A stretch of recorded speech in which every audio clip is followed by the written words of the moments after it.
What's up everyone, how are you all? Today we are back with another blazing Naruto story.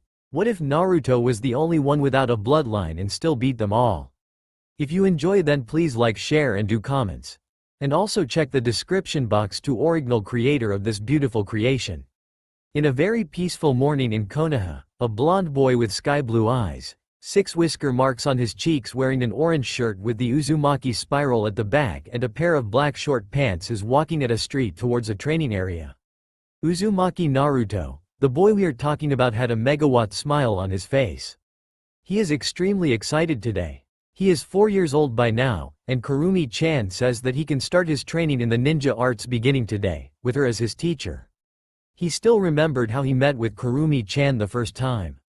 Flashback. Right after the ceiling, Kurumi woke up and saw that she is caged behind huge golden bars that reached the heavens, with inky black darkness surrounding her with fetid waters at her feet.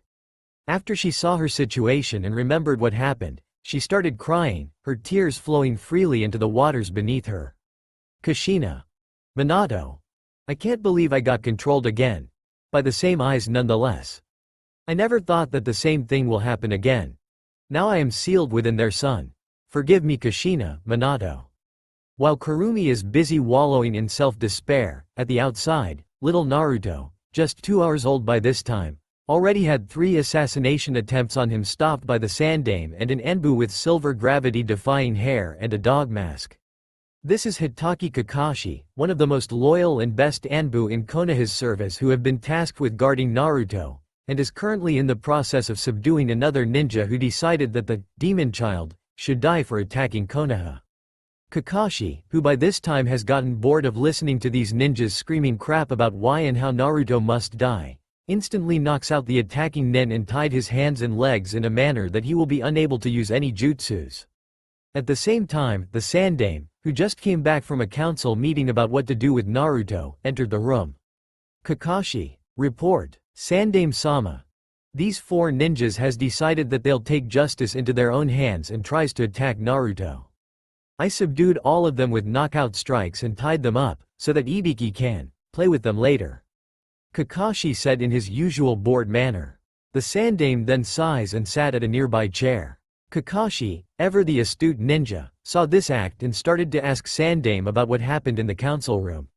Kakashi, everything is a mess right now. All the civilian side of the council wanted him to be executed, any adoption attempts for him has been blocked, and I just managed to prevent Danzo from taking him to create an emotionless weapon. I don't even know whether or not I can keep the promise that I made to Minato before his death. This has been a very long day, and I fear that Naruto's hardship has just begun. Then what will happen to him, Hokage-sama? Where will you place him then? I plan to place him in an orphanage, where his true identity as the last and only heir of the Namikaze Uzumaki clan will be hidden from everyone, and give him only the surname of his mother, Uzumaki, so that he does not draw the ire of Iwa and Kumo. Minato's enemies are plenty, and it's our job to prevent them from finding out Naruto's existence. If so, then I would like to ask for a permanent position as his guard, Hokage-sama. Denied. Kakashi, you are one of, if not the, best Enbu that Konoha has. And even if we had just been attacked by a Biju, we still have missions to do, and you are one of our best. I can place you as his guard when we are out of high-ranking missions to do. I understand. I thank you, Hokage-sama, for the chance to repay back Minato-sensei. I will not let all 3 of you, Hokage-sama, Naruto and Minato-sensei, down. After this talk, Kakashi and Sandame placed Naruto at an orphanage, which is even now overflowing with orphans due to Kyuubi's attack. The matron who receives Naruto accepts him with a smile at first, but once the 2 left, she looks at Naruto with scorn, and Naruto's first 2 years of hell starts. During his first 2 years, he ended up being abused in various ways. They prevented him from eating sometimes, causing him to become as thin as a plank and his development stunted.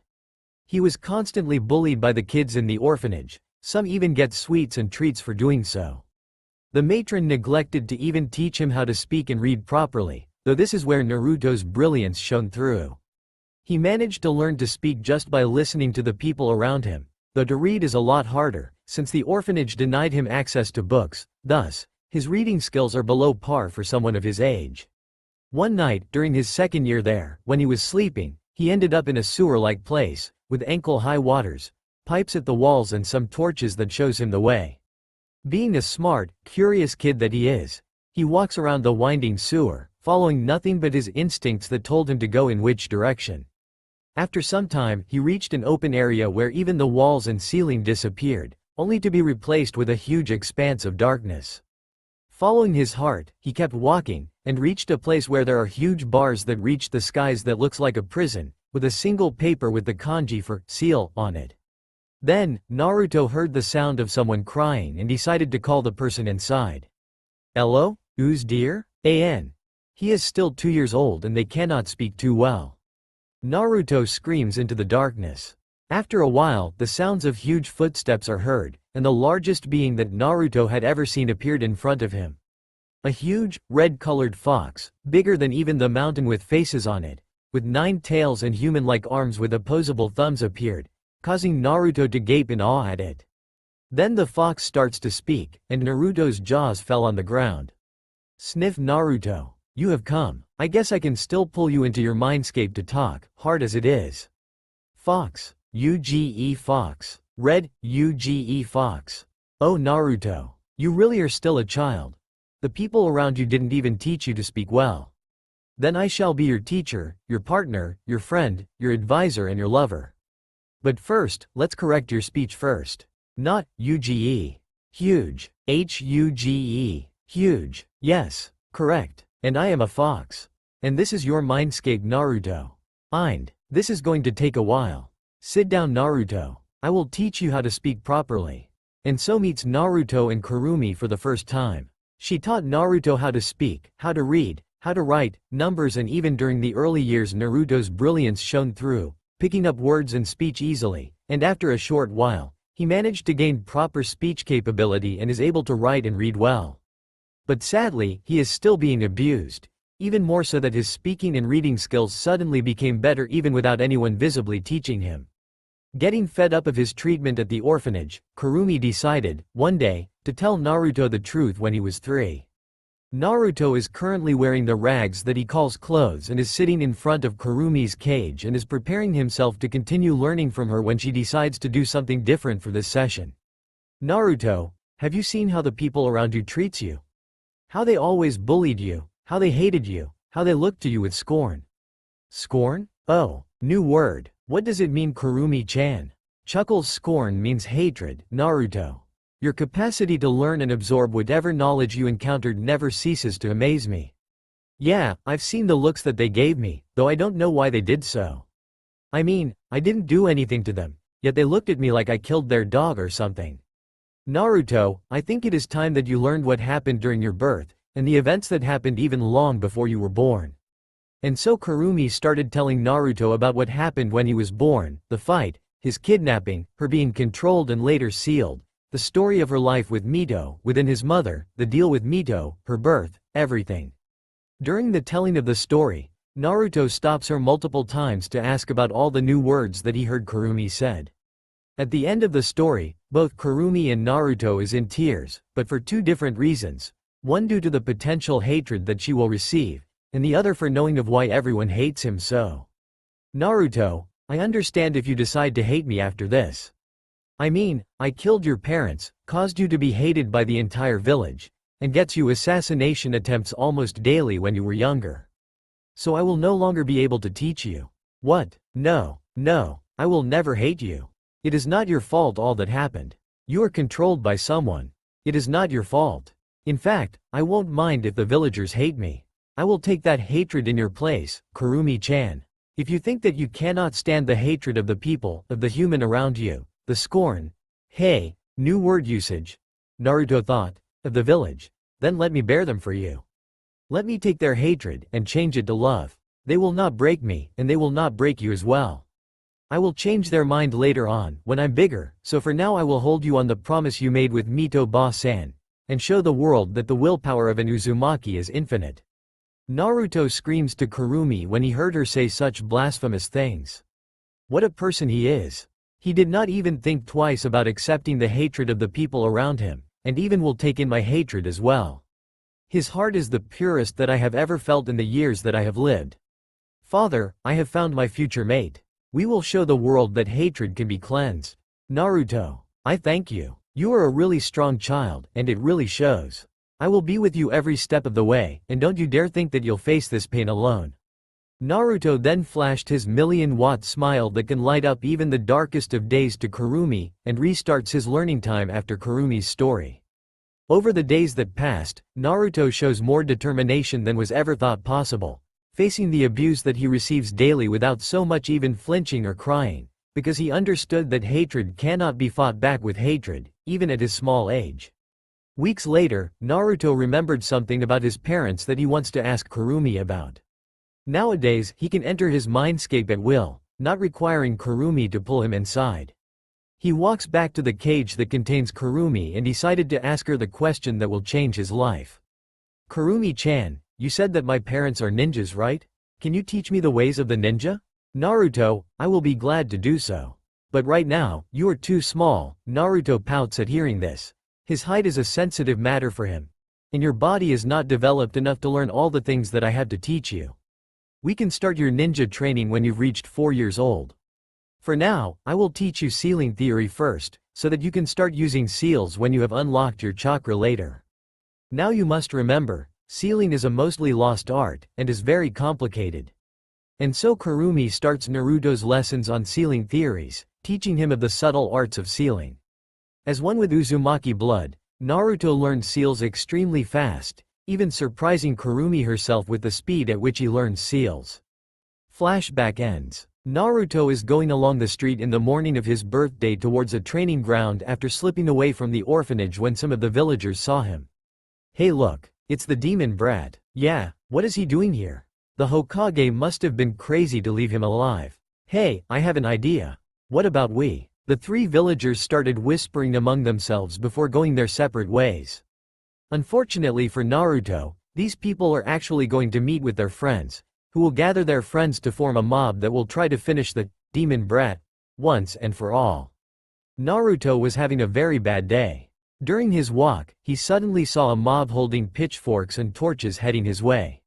His sensitive hearing picked up that they wanted to kill the demon brat, or so they said. He immediately turned and ran away, which sadly attracted the mob's sight towards his location, after which they immediately chased him.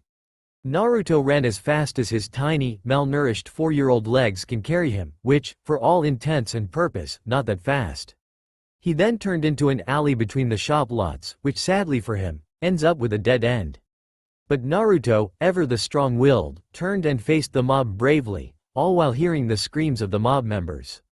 You killed my daughter. You destroyed my home, and killed my husband. We will finish what the Yondaime started. Yeah, kill the demon. Hearing all this, Naruto remembered the promise that he made to Kurumi about him taking the villagers' hate on him, and decided, against all manner of logic, to turn around, and scream to the mob. If you guys wanted to hate me then do so. Come at me, and show me your hate. Hold nothing back. We won't hold anything back, you demon. Prepare to die, shouted a member of the mob while charging straight towards a standing Naruto. But Naruto decided that antagonizing the mob is a bad idea, dodged the guy before running straight towards the other member of the mob, hoping to escape by slipping between their legs. Unfortunately, one of them took that chance to send a powerful kick towards his small body, sending him flying towards a wall, impacting it with a loud crunch. Let's show the demon what pain is, cried the first man again while coming at Naruto with a butcher knife in hand. Naruto, still dazed due to the impact on the wall, is unable to do anything to prevent the guy from slashing his arms, creating massive, deep wounds on them. We will not let you die easily. Feel the pain of everyone whose lives you destroyed in that attack. He then systematically started to cut Naruto's arms and chest, leaving massive lacerations, before another person decides to say, "Fuck all this waiting," and stabbed Naruto with a kitchen knife on his shoulder. Another decides to stomp on his legs, breaking them until the bones are exposed, and kicked him again and again. They all take turns to torture him with multiple equipments, from almost being gutted with a pitchfork and his forehead carved with the word demon, using a kunai. All the while, his earlier wounds are already healing due to the healing powers of Kurumi, while she is screaming in his head. Why? Why? Do you not see that he is just a child? He is not me, not in any way. Stop doing this. Stop it. Please stop. Kurumi-chan. Just let them. If this is the price to pay to take the hatred of the villagers on me, then I will gladly pay it. We cannot repay hatred with hatred, it creates a never-ending cycle of hatred. But look at them, they are trying to kill you in the worst way possible. Look, that guy just stabbed your eye with a fork. I cannot heal this much damage without breaking the seal. Look everyone, his wounds have already healed. There is no way a human can heal that fast. Let's finish him. Amidst the cheers of the mob, a ninja came by, started doing some hand signs before launching a Kaden. Great fireball towards a now bloodied Naruto who have also been drenched with kerosene before, turning him from a pile of broken bones and tortured meat into a raging bonfire. All the while, he is still being healed continuously, straining the seal, so much so that even his eye has healed, and even in the fire he is healing. Suddenly, in the middle of the mob, a huge killing intent, Ki, appeared, before the crowd parted to show the face of the Sandame in a furious snarl. In a snap of his finger a group of ANBUs came out of nowhere and started herding the mob to him. "What are you doing?" said the Sandame with a calm tone, completely betraying the total rage that he contains at the moment. Ignoring the massive Ki emitted by the Sandame while also ignoring his danger senses, a man said, "We are finishing what the fourth started. We are ending the demon. So you are ending the demon. No words are needed after that." Sandame immediately summons his faithful companion, Enma the Monkey King, and said, "Enma, Bowstaff. We have some people to punish. Finally, they shouldn't do that to a kid. I will gladly help you, Hiruzen. These people should die." Enma then turned into a Bowstaff, and the Sandame started smashing people's heads left and right, spreading blood and brain matter all over the place.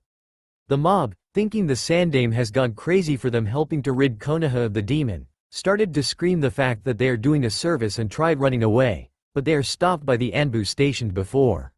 Within minutes, the mob of 20 strong members have all become nothing but bloody chunks of meat, and the flames on Naruto has been put out by an Anbu with a sweet jutsu. Naruto was then brought into the ICU, with third-degree burns all over his body, a half-healed eyeball, an amputated leg, his arms skinned, his intestines only being held back by the Sandame, multiple laceration over his body, a punctured lung, an almost punctured heart, and many more. Even so, the wounds are already healing at a rapid rate, faster than anything else thought possible. After a long 9-hour operation, in which Naruto ended up wrapped in bandages through his whole body and even the forcefully amputated leg managed to be reattached. Naruto ended up in a coma, both outside and inside his mind for 3 days. He wakes up first in his mindscape, and came face to face with an extremely angry and pissed off Kurumi. "What the fuck are you thinking? Do you know how hard it is to heal all that injury? Do you have any idea what did you just do? Do you know how sad will it be for me if you died? Do you? Do." And then she started crying. Naruto, ever the good guy, went inside her cage and hugged her hands with his tiny body. "I know, but I must do that. The only way for the people to not target other people as a place to release their anger is by sacrificing myself as a place for them to release their anger. I'm sorry for worrying you, but I know that you'll help me survive that. Besides, I did survive that, thanks to you, right? You idiot. Don't think that you're too cool just to survive that. But Naruto, to prevent you from almost dying immediately like now, I need you to do something for me. Rip off a part of the seal, about half, so that next time, I can channel more power into you to heal you better." Naruto then proceeds to do just that, tearing off half the seal, before saying goodbye to Kurumi and waking up in the real world, where he immediately faces the worried face of the Sandame. "Naruto, you're awake. How are you, my boy?" "Hey there, Jii-san. I'm fine, Kurumi helped heal me, and I feel better now." "Good. The doctors actually expected you to die due to your wounds. If not for Kurumi healing you, you really would die." Yes, the Sandame knew of Kurumi. Kushina had invited him and Minato together to meet her within her mindscape, which makes her attack even more of a shocker for him, since he knew that she is a wise, old being. "I really need to thank her then. Hey Jii-san. Kurumi wanted me to say to you that she plans to train me in the ninja arts starting from the day I can exit the hospital. Is there any training ground that is secretive enough for me to use? She also says that she is planning to give me a bloodline limit using her chakra, so the training ground also needs to have lots of chakra suppression seals. Also, she is planning to have me leave the village for a couple of years to train myself, both in body and in mind. But the initial training is done in the village, not outside. That is a very tall order, but I suppose that you can use the Hokage's private training grounds. It's the only training ground that can fit all that criteria. The doctors say that you will probably be able to leave in about 2 days, so I will meet you again at that time, and escort you to the training ground. Is that okay with you? Kurumi says that that is okay, and she says that you might want to be there as well during the process. A new blood limit is going to appear in the village, and you might want to see it. Then I will try to clear my schedule up to be with you at that time. Good day Naruto, and hopefully you can recover quickly from all your injuries. I have punished all those involved in the mob at that day, and may that be a lesson for all of them, so that they will not do it again. Thanks Jii-san, though the punishing part is unnecessary, but I leave that up to you. Good day to you as well, Jii-san. Naruto's recovery went well, and after 2 days, he is cleared of the hospital and is being escorted by the Hokage to the Hokage's private training grounds. So, Kurumi-chan, can you explain to me about the new bloodline that you'll give me? Of course, Naruto. The bloodline limit that I will give to you is a body-based bloodline limit that changes your body so much so that even if from the outside it looks the same, your insides are extremely different. This bloodline limit gives you new internal organs that can push your body further than any other person. It will also not look too creepy like this some blood limit that causes you to have 6 arms or 2 heads. Somewhere in Otogakure, 3 ninjas sneezed at once. Ooh, that sounds really creepy. Once again, the same 3 ninjas sneezed at once. Can you explain to me about the organs that I'll gain? Of course. The first organ that you'll gain is a secondary heart, giving you 2 hearts. Each can take over the entire body's blood flow if one fails, and when both is functioning, it provides you with a massive increase in blood flow, giving you more oxygen and can prevent you from being tired. The second organ is the osmodula, an organ that can strengthen, accelerates and enlarges skeletal system growth by being able to force the body to use multitudes of minerals like iron, titanium, and others to strengthen your bones, enlarging them and making them denser to the point of being almost unbreakable. You will also be much taller than other people at your maximum growth, at somewhere around 2 meters tall, maybe more. It will also change your rib cage, turning it into a mass of interlocking bone plates without gaps instead of a regular gaping rib cage. The third is the biscopea, an organ that can increase musculature growth and makes your muscles not just stronger, but denser, so much so that a regular hit from you will feel like an impact from a dodenjutsu. This organ will also help in your growth and healing as well. It will also thicken your skin, up to a point where regular thrown weapons will be unable to pierce your skin. The increased, denser muscles also give you a higher speed than is normally possible, even with chakra-enhanced muscles. The fourth is the hemastamen, an organ that will change your blood's composition, increasing its capability to carry oxygen and nutrients to all parts of the body, thus further improving your stamina and healing, and also your growth due to better nutrient-carrying capability. The fifth is the Laraman's organ, which produces special cells called Laraman cells which can seal wounds nearly instantaneously, which when combined with your natural Uzumaki healing and vitality, allows you to even regrow entire organs and limbs lost, even during the heat of battle, enabling you to fight non-stop, somewhat like a battle continuation skill. The sixth organ is the catalepsion node, which enables you to be able to continue for days upon days without sleep, and needing only minimal sleep if any, by shutting down parts of your brain temporarily when it is unused. The seventh organ is the preomner, a secondary stomach that can neutralize any and all biochemical contaminants and any poisons that you ingest, and even enables your body to create the poisons that you ate or encountered. The eighth is the omophagia, an organ that allows you to absorb information from enemy brains that you eat, allowing you to gain their memories and skills. Though brain eating may sound disgusting, sometimes it is the easiest way to gain more knowledge and information from an enemy, and they can even be digested by the preomner as well.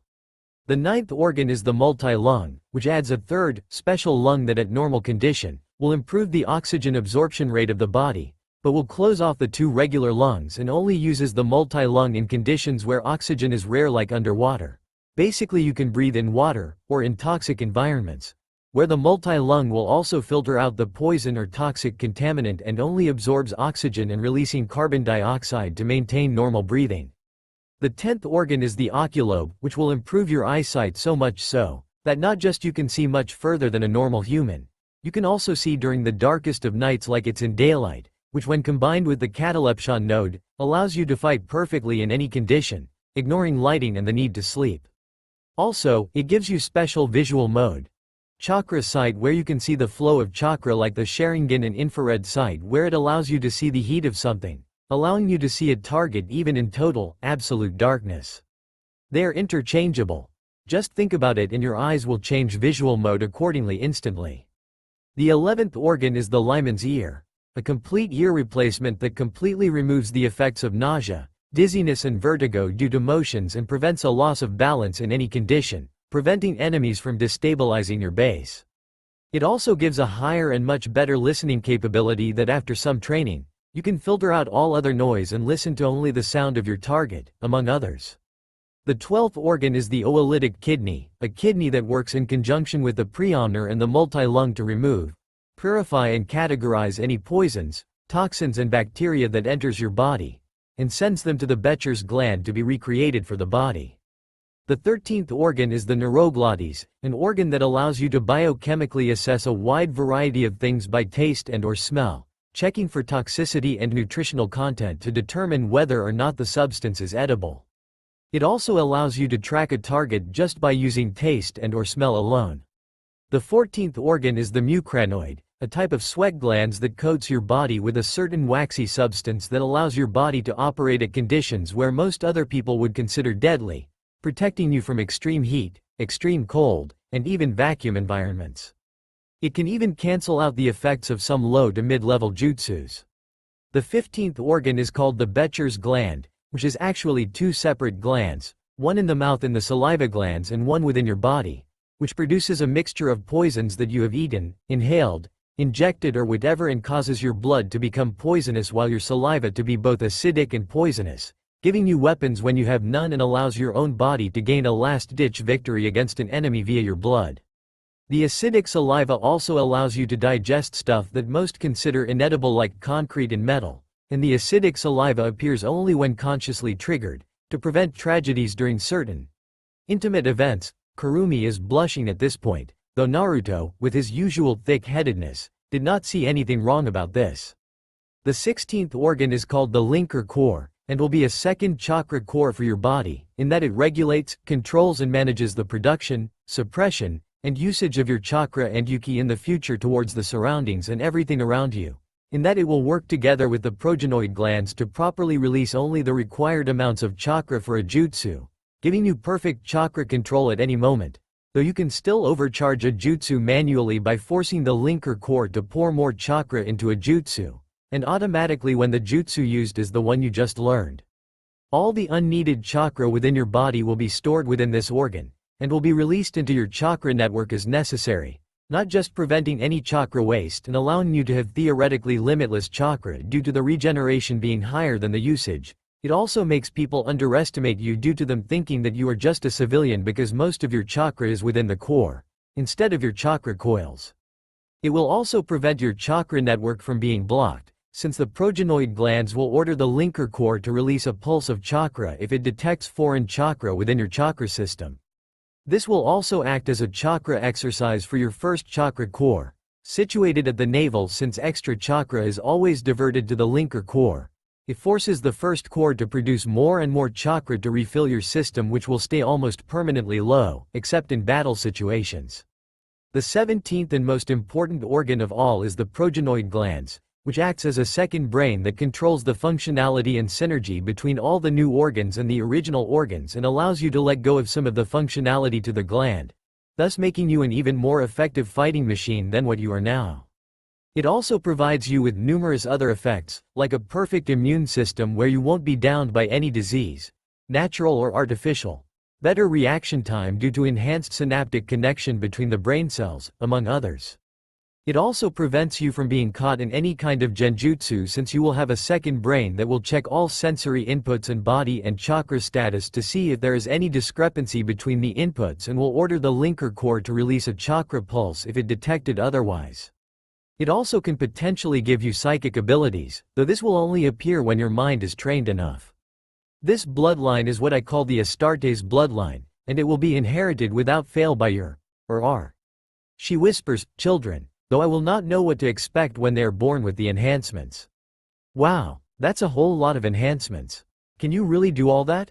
Of course I can. Do you doubt me? Nope, just asking. So, Naruto, what's the new bloodline that Kurumi is going to give you about?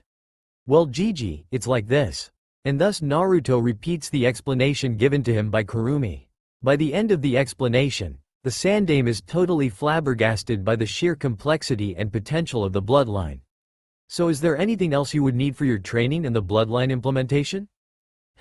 Kurumi-chan says that I will need food, lots and lots of it, a hunk of metal dust preferred, easier to digest. Can you get that? She says that she will start the process in a couple of minutes, and she hoped that all the stuff will be there by the time she finishes modifying me. Okay Naruto, I will gather the stuff that you need and have an Anbu deliver them here later.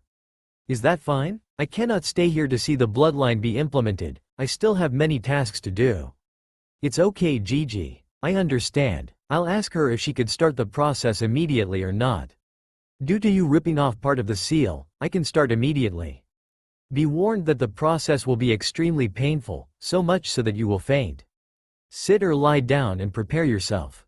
After lying down on the training ground's grass, Naruto tells Kurumi to start the process, after which he is shrouded in crimson chakra before he felt like his body is being torn apart and ripped from all sides before he gets knocked out to blissful unconsciousness, unknowing of the changes currently being done on his body. Ugh, my head. What hit me? Naruto woke up with a start, and saw that there is no one around him, not Gigi, nor his Anbu. The only thing available that he could see within his immediate vicinity, especially due to his somehow blurry eyesight, is a bunch of scrolls that he cannot, for the life of him, remember having with him when he entered the training ground. He tried moving his arm while trying to listen for the presence of anyone within the training ground, and that's when the sensations from his new, improved senses hit him like an avalanche. His sight, previously blurry and dark-ish, suddenly became clearer than ever thought possible. He saw that the moon is concealed by dark rain clouds and that there is almost absolutely no light, yet he can see everything around him like it's daylight. The movement of grass is due to the wind, the leaves of the tree, even the veins of the leaves. He can even see that tiny tick trying to burrow through the tree's trunk, even the lines of seals on the ground, and immediately remembered the pattern, and when he looked up, he saw a bluish dome-shaped barrier around the training grounds. If his sight before the augmentation is already good, this makes his sight before seem like a blind man's. His hearing, unable to hear anything when he wakes up, suddenly is able to pick up every single sound of the wind blowing, every tiny rustle of leaves, every tiny little critter running on the ground. He can even hear that mouse digging a hole to run away from a nearby forest cat, which he can hear its breathing, ready to pounce towards the rat. A series of actions that he sees when he turns his extreme sight to. He heard the rustle of branches, the flow of the wind whooshing as the cat lunged to the rat, and heard their scuffle. His sense of smell, already stronger than usual before, can suddenly smell the ground due to the cat, the smell of the rat's blood, the scent that marks this place as the cat's territory, the smell of iron, from the scrolls. He realized, the smell of paper and ink, also from the scrolls, the sense of nature around him. All these new levels of sensory input, combined with the fact that other than his head, he cannot move any other part of his body as of yet, causes our hero to black out once again. And wakes up again in about an hour, with both his brain and the progenoid glands functioning at full capacity to control the sensory inputs, his Laraman's organ and natural Uzumaki vitality already working to heal and better assimilate all the new functions of his body. A couple of seconds later, the healing has completed and he wakes up with a groan. Wow, that felt like I had lava pumped into my insides. Through every hole that I have. Damn, that hurts. But damn if the results isn't great. I can see like it's daytime. The smells, these are great. Also my ears, these are just. I have no idea what to say. Kurumi-chan, these are awesome, said Naruto loudly, before his stomach grumbled so loudly, He fell on the ground, hugging his stomach. But why am I so hungry? I feel like I can eat this entire forest and come back for more. That's because you probably can. Due to your new body and organs, you can literally eat anything you want, without getting sick and still retain their nutrients and benefits. Also, the changes to your body use a lot of energy and I am forced to cannibalize resources from other body parts just to create the new organs. That growling is most probably due to your progenoid glands forcing you to eat more to replace the lost nutrients and to create new muscles and bones for your body. That is cool and all, but what am I supposed to eat? The trees around us? Not that you can't, you definitely can eat them if you'd like, but there are those sealing scrolls that the old man left for us, right? Better unseal the stuff inside and see what he left for you. Also, due to me forcing my chakra all around you, you have your chakra unlocked, and your linker core is now functioning at full capacity. Hearing that suggestion, Naruto immediately woke up and reached for the scroll closest to him and opened it, revealing a series of weird squiggles on it which represents the simplest seals to learn, storage seals. Unsealing whatever is inside, a huge pile of iron dust appeared, probably taken from smiths in the village, and fell to the ground. What the fuck? Why did Gigi give me a pile of iron dust? Do I really need to eat this stuff? Yes you do. The osmodula will rebuild your skeletal system using tougher materials, and for that, you need to eat a lot of other weird, usually inedible materials like iron, rocks, trees and other bones, especially from other species.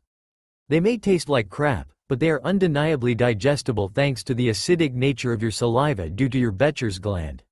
So say your prayers and start eating. Kurumi shouted. Okay. Having said his piece and made peace with the fact that he will need to eat weird stuff for the rest of his not considerable lifetime, he sat on the ground, took a deep breath and a handful of iron dust and started eating them. Yuck, this stuff tastes like steel. They even have that weird oily taste. They are extremely weird, and smells like floorboards. Ugh, but I can even feel my spit melting them in my mouth. That feels weird by the way. You'll get used to it later on. Your preomner will help digest it further, then your stomach will absorb them, and the hemostamine will use it to create a new skeletal system for you, one that is much tougher and is almost unbreakable by anything. So shut up, hold your thoughts and continue eating that iron dust. You'll need to eat all of those and then some, since you'll grow tall, in fact, taller than anyone else that you'll find or will ever meet. So, you'll need all the nutrients that you can have. You'll also need to eat a lot of meat to gain proteins for the Biscopeia to create the muscular mass that you will have. I suggest you eat about 1 to 2 kilograms of meat a day for optimal muscle development.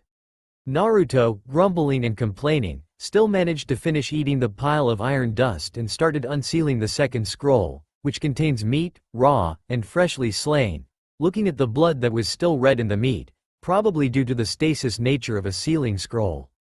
Looking at this, Naruto starts to question the mind of the Sandaime. Look, I know that Gigi is old and all, but I doubt that he's that bad that he remembers that I am just a kid, and can't eat uncooked meat. While Naruto is ranting his ass out due to the Sandaime, Kurumi decided to butt in before his ranting starts to get weirder. Naruto, I know that you are thinking that you cannot eat raw meat. This is not true actually. Thanks to your new organs, you can eat raw meat of any kind without any consequence. In fact, starting today, it is better for you to start getting used to eating food raw, since you can gain muscle memories due to your omophagia by eating an enemy's body parts, or their knowledge and memories by eating their brains. So, learn to eat raw, and eat that meat now. Grumbling again, Naruto then starts eating the meat provided by the Sandaime. Over the course of half an hour, Naruto has unsealed all the scrolls, and had finished eating all the food that the Sandaime provided. Burp huh. That's a lot of food. But I haven't felt tired or sleepy at all, and I felt like I can still continue doing anything and everything else. Awesome, of course. The other organs within your body helps give you extra energy due to increased blood flow and oxygen level, thus giving you near infinite stamina, and the capability to stay awake without resting for long periods of time. But Kurumi-chan, I just realized something. Even though I said that I will bring peace and remove everyone's hatred, why do I need this body? This body of steel? Naruto. You are still young, and thus you did not see the dark side of the world. In order to bring peace to the world, you need to be strong, stronger than anyone and anything, and probably strong enough to take on the gods themselves and win. Because, to gain peace, you must end wars. And to end war, you need to enter wars. And you cannot survive in wars, unless you are strong. So be strong, stronger than ever, for the path to peace is littered with the bodies of warmongers. Naruto, feeling grimmer, and getting a feeling to lighten up the mood, just nodded and asked Kurumi, so what should I do now? Since I am unable to sleep, just standing around doing nothing would not be a good idea. Heck, just thinking of sitting down for hours upon hours makes me feel bad. What about if you try to hunt, or at the very least, just go ahead and chase an animal or two in the grounds? By doing so, you can get used to your senses' new levels, and will have no problem utilizing them to its maximum later when necessary. You will also need to eat them, most preferably raw, so that you won't freak out when you need to jump towards a human target and eat his brain to get some information quick enough. Here, Naruto pales, and almost started dry heaving. I have taught you the ways of stealth, and to hunt your prey well, you must be able to utilize them to its maximum. Now off with you, while I think of what else can be done to help you with your new body. Naruto nodded, and took off into the nearby woods in the training grounds to hunt for small critters that he managed to see with his new eyesight. He also realizes that he is able to see chakra within a living thing, and a certain yellowish haze that surrounds everything that he can see. Chakra within a rabbit that he was tracking glowed blue, though the glow within the rabbit is weak, probably due to the extremely small amount of chakra that it has. Using the stealth knowledge that he was taught by Kurumi, he sneaks around the woods, tracking his prey through his chakra-seeing eyes. Meanwhile, Kurumi is busy thinking about what to teach Naruto and how to enable him to utilize his new bloodline to its limits. Damn it, I know I did something wrong. I should have thought about how to train him first before giving him the bloodline. Oh well, no better time than now. Well, first he needs to learn to use his muscles first. So, this is what his schedule will look like, I guess. 0600-1000. Physical training, using boulders, trees, anything viable. 1000 to 1400. Spar with Anbu, requested from Hiruzen. 1400 to 1800. Chakra control practice. 1800 to 2200. Taijutsu practice, need a tough trainer or training post, teach him the whirlpool fist. 2200-2300. Rest aka meditation period. 2300-0400. Hunting, stealth, tracking training, senses practice. 0400-0600. Study period. We won't start jutsu training first, only when we have left the village will we be able to start full jutsu and elemental training. He should master the usage of his muscles and body functions first, then we can go to jutsu usage and skills. He needs to be able to tank massive damages just from his skin, bones and regeneration, which will also increase his pain tolerance, though the progenoid glands will take care of the pain sensation. He seems to have gotten used to his new senses, though the capability to see chakra is something totally unexpected. Oh well, that's good, that he can see chakra. People cannot hide from him at all, either stealth assassins or chakra using illusions, not that he can be hid by illusions anyway.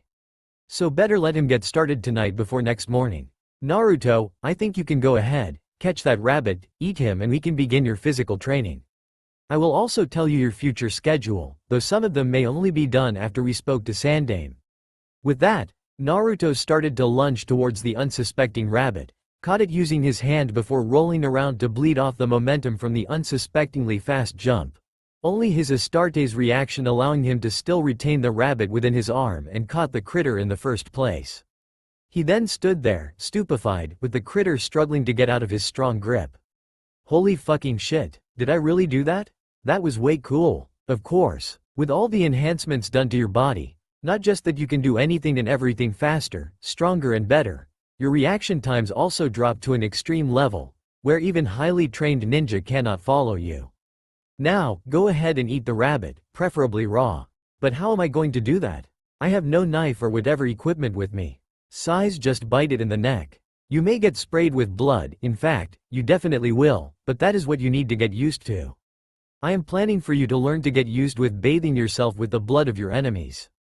Remember that to seek peace, you will encounter many enemies that seek to make war as their way to gain. These people will later be your target. You need to get used to both killing and getting sprayed with blood fast. Now go ahead and eat that rabbit, while I explain what your schedule is for the whole day. Feeling squeamish but still deciding to follow what his Kurumi-chan said, he immediately bit into the neck of the rabbit, earning frightened shrieks and a shower of rabbit arterial blood before the rabbit quiets down, and Naruto, managing to hold his bile down, immediately bit into the flesh of the rabbit, breaking through both bone and flesh with ease using his Astarte's strength-enhanced jaw. All while listening to Kurumi explain to him about his schedule later. A couple of minutes later, he finished eating the rabbit, with his mouth, face, body and arms covered with rabbit's blood like a blood-drinking vampire. All the while, being extremely excited to start his training. So, Kurumi-chan, what shall I do first? First you will start with a run. Run around the training grounds for 2 hours. I will time it for you. Then you'll do 2,000 push-ups, 2,000 jumping jacks, 2,000 sit-ups, 2,000 crunches and a whole lot of other exercises. While doing all this, you must still train your senses, being able to detect everyone and everything within your vicinity just by using hearing and smell, to increase both your perception skill and to further get you used to the new stronger senses. So go ahead and start now. Chirping happily, Naruto started his run around the training ground as his warm-up, and after an hour, found out that while Kurumi is a wise and nice girl fox thing, he is a slave driver at training. If not for his Astarte's constitution, he would have died. In fact, he realizes that after every exercise that he did, the next exercise would get easier. In fact, by the end, he thought that 2,000 repetitions of the exercises just didn't feel hard to him, so he decided to voice his thoughts to Kurumi. Kurumi-chan, I kinda found out that after every exercise, it seems much easier, like there is no weight at all, so much so that it's like every exercise that I am doing is not making any effect. Is it because of my bloodline again? Yes. Even on the fly, the progenoid glands are already detecting the amount of muscular strength and force needed to perform all the activities and forces the Biscopea to produce more and more muscle fibers and making them denser. The osmodula to create and strengthen your bones further to prevent the muscles from breaking your own bone due to their density, and the Laramens organ to heal all your used muscles, forcing you to gain more and more muscle mass, bone density and height. Wait until Sandame sees you now, he'll think that you're someone else. Now that'll be funny. Wow, but that kinda makes physical training worthless, seeing that my body will adapt to it nearly instantly. Or am I wrong in that? Yes, you are wrong. Your body may be able to adapt to any condition almost immediately, in minutes at most, but physical training allows you to move those new adaptations well, and also allows you to use those muscles as speed instead of using them just to hit harder. So no matter how, speed training, at the very least, is important, extremely so. Now, since your body has adapted to the exercises, go and run around the grounds as fast as you can, and don't stop until the Hokage came by. And with a cheerful, okay, from Naruto, he started running around the training ground, and 2 hours later, when he is well into his 60th round at full speed, the Sandame came by, and almost struck at the stranger running around the training ground. Only, at closer look, the one he thought was a stranger is actually a Naruto who, overnight, had grown from a 2 feet 3 inches scrawny 4-year-old into a 3 feet 1 inch kid who somehow seems to have more muscles on his body than made a guy. Konoha's taijutsu expert, and is ripped by the looks of it. His original clothes that he gave him, which is actually clothing meant for older children, is suddenly much more filled than he can ever thought possible within just one night. His pipe almost fell when Naruto, who had detected the Sandame through the smell of tobacco from his pipe, stopped running in his circuit and ran towards the Hokage, who is still trying to process the extremely rapid growth that Naruto went through in just a night. I guess the bloodline that Kurumi gave him is really, really powerful. So how are you, this beautiful Naruto? You seem to have grown rapidly, and from the looks of it, you are still not tired yet from that run just now. Yup, Kurumi-chan says that the growth is due to the Biscopea and the osmodula, which changes my height, and I have actually started running right after I ate that rabbit I caught. Let me tell you, Gigi, eating raw rabbit stomach and liver tastes like shit. I have also been doing many exercises that Kurumi-chan told me to. They're good, and I have been running for hours. She says that my muscles are much tougher now, thanks as well to the food that you gave. Now the Sandame's jaws fell to the ground.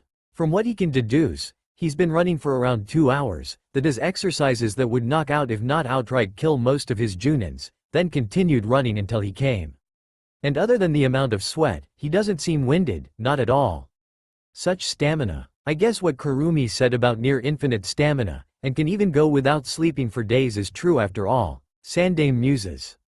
Anyway, Gigi, you better hear the training schedule that Kurumi-chan created for me.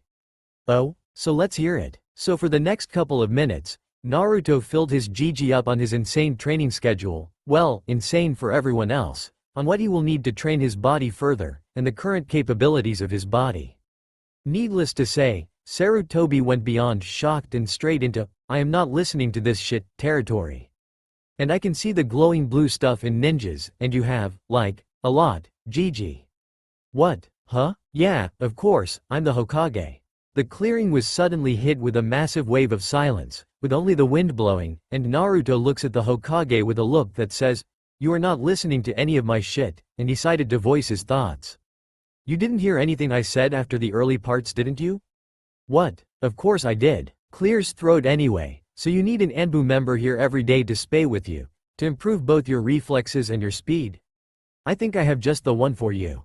Cat, to me. Naruto, who fell for the Sandame's skillful art of attention diversion and is currently jumping for joy to see his new sparring, or beating, partner, didn't see the Anbu that shunshined from somewhere to right beside the Hokage, kneeling. What can I do for you, Hokage-sama? Said the Anbu, codename Cat. An Anbu, wearing a cat mask with long, purple hair, with a sword sheathed at her back, a girl, thought Naruto, appeared beside the Hokage, awaiting orders. Cat, this is Uzumaki Naruto, as you have known, and as you may have heard, you will be his sparring partner for 4 hours, non-stop if possible, and will not hold back on him, except on truly deadly hits, decapitation especially. Heart stabs, kidney shots, even dismemberments are fine. But Hokage-sama, he won't be able to be a ninja. Her tirade was cut short by the Sandame, who raised his hand to stop the protests of the Anbu on the violence level that will be unleashed on the kid. Naruto told me before that his enhanced body will probably have no problems fighting, even with lost limbs and damaged organs. The main reason this can even happen is due to his new bloodline's extreme regeneration capabilities. He even said that it can regenerate from attacks that will kill most, if not every people, and he has a number of organs that can replace or take over the function of the main organ if the main organ is damaged. Not just that, he can also heal from near-lethal damages to his internal organs, and has the potential to even reattach dismembered limbs naturally, though this is not confirmed. So, do not be afraid about him, and don't hold back. Show him what level is he expected to achieve in 1 year. Though if you were to deal a critical damage, please give him some time to heal it first before continuing the spar. Hi, Hokage-sama, I will do my best. Though reluctant, an order is an order, and Yugo is not one of the most loyal Anbu in Konoha, and such a title didn't come by disobeying orders. And so, with the Hokage watching, Naruto and Yugo got into their respective positions, with Yugo not drawing her sword, thinking to attack him with fists and jutsu first, and stood in the standard academy taijutsu stance and Naruto in a brawler's stance. Begin, said the Sandame, and almost instantly Yugo is in front of Naruto, fist cocked back with chakra, ready to pound him. However, Naruto isn't a regular kid, and is able to see how Yugo is charging chakra to her legs with his eyes, and readied himself to take or deflect any attack that she made. When Yugo's fist came within his sight, with speeds that shocked even Sandame, he dodged the fist and sends his own fist, albeit with a shorter range due to him having a 9-year-old's body at best, but still managed to hit Yugo's Junin vest. Feeling the hit, which somehow felt like a punch from Kakashi, she backpedaled, narrowed her eyes behind her mask, and thought, that is powerful. It almost tore through my flak vest. Gotta get a check for it later, but now, I got a kid to pummel. Yugo then decides to use Shunshin to appear directly in front of Naruto, her leg cocked back and ready to kick Naruto like a football. But somehow, Naruto managed to dodge her kick, and tried grabbing her leg, but she sidestepped instantly and sends a powerful knee to his back at full power, capable of breaking bones and paralyzing someone if hit at the right place. But Naruto managed to counter the knee strike with his own elbow, and to her utter shock and surprise, the knee, charged with chakra and ready to smash Naruto's head, felt like it hit a wall of iron, before she felt her knee broken to pieces. Meanwhile, Naruto, who had just finished the spinning elbow strike counter to Yugo's knee, followed through with the momentum of his spin and punched her in the stomach with his other hand and managed to hit, almost breaking through her flak vest. Yugo was sent flying, still in shock at what happened to her. What are his bones made of? Diamonds? I never felt like that when hitting someone, even with body armor on. And I think I'm having a bruised stomach, and maybe some bruised organs as well. I felt like a mountain just crashed on me. Just what is he? Meanwhile, in Naruto's mind, damn. She's fast. Only due to my reaction speed and capability to see chakra did I manage to counter her. I guess those sense training paid off now. I think I can feel my surroundings without even seeing them. This is awesome. I only managed to get one hit on her, but it's time to take the fight to her. With those words, Naruto immediately charged Yugo, who is still dazed and lying down due to the powerful hit by Naruto in her broken knee, and didn't react in time when Naruto reached her position and lifted his hand to punch her before the Sandaime shouted, "Stop. This spar is over. Naruto, stand down." "Yugo, what happened to you?" "Hokage-sama, I might have broken my knee and had a couple of my organs bruised. I better go and get treatment for these quick." "Naruto, you are powerful, extremely so. Please train further, not just to gain more power, but to learn to control those powers as well. Farewell," she says, before with the help of Anbubor, who appeared beside her in a shunshin, she managed to hobble her way out of the training ground and to the hospital. At the hospital, the doctor that checks her says to her that her injuries looks like an injury that happens when someone spars with Tsunade's disciple. Her response: "It sure felt like it, doc." "Sure did." Meanwhile, back at the training ground, another Anbu, this time Anbu Mantis, is up against Naruto. Once again, both of them stood in their positions, with them standing in their respective stances. Sandaime lifts his hand, shouts, "Begin," and they're off. But this time, Naruto realizes something different about the man. The bluish thingy in his body is much more agitated, with them flowing chaotically. Not thinking anything about this, Naruto tried the same strategy, but to his surprise, instead of entering a taijutsu battle, the Anbu ran through some hand seals and shouted Kaden. Grand Fireball. Immediately, a huge ball of flame rushed towards the charging Naruto, who had Kurumi screaming her tails off in his head. "Get away from that fireball, you idiot. Regeneration or not, you won't go unscathed through that fireball." "But I thought you said that I need to learn to take damage as well as giving them? This looks like a good idea." "You fool. Unless if you have a chakra shroud around you, there is no way that that fireball won't harm you." Chakra shroud. Wait, I have an idea. Despite all the protests and obscenities that the Biju screamed towards his mental ear, Naruto gathered his not inconsiderable amounts of chakra, surrounds himself with it and charged the fireball, hoping for the best. The Sandaime, who thought that the Anbu would just use taijutsu, is also shocked when the fireball came out of the Anbu's mouth, and is even more shocked when Naruto, who previously shows a reaction faster than most Junins, charged straight towards the fireball. In shock, his fingers are already going through the hand seals for a Doton mud wall, when a huge flare of chakra, even bigger than anything he has seen in the past 10 years occurred, with the center being Naruto, before the chakra flare recedes back, and Naruto is engulfed in the fireball. Thoroughly shocked, Hiruzen didn't even react to the shouts of, "The demon is dead," coming from Mantis, who is so happy he almost let loose a maniacal laugh, when suddenly, after the fireball dissipates, stood Naruto, with just some burns on his body, though most of his clothes are burned. "What? How did you survive that?" Mantis screamed, not believing the sight in front of his eyes.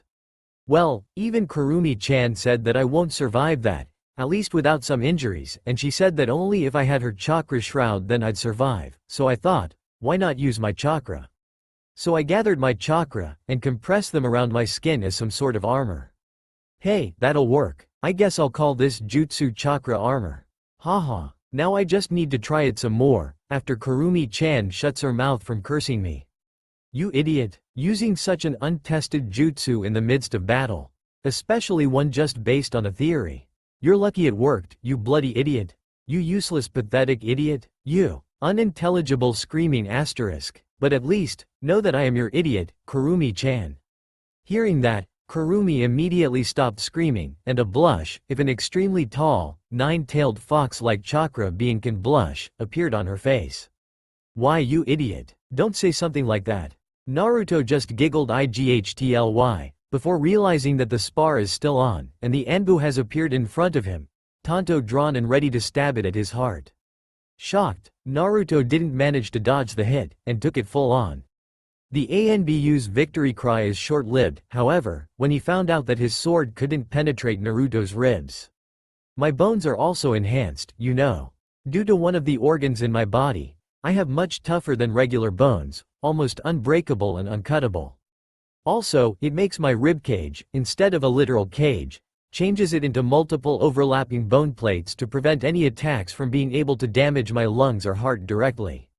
Naruto then proceeds to catch the arm of the Anbu and pulls him close, which the Anbu reacts by pulling out a kunai and tried to stab Naruto, who had activated the chakra armor again to test its defense against physical attacks, and succeeded in only hitting the bluish color of Naruto's compressed chakra that made his chakra armor, and doing nothing.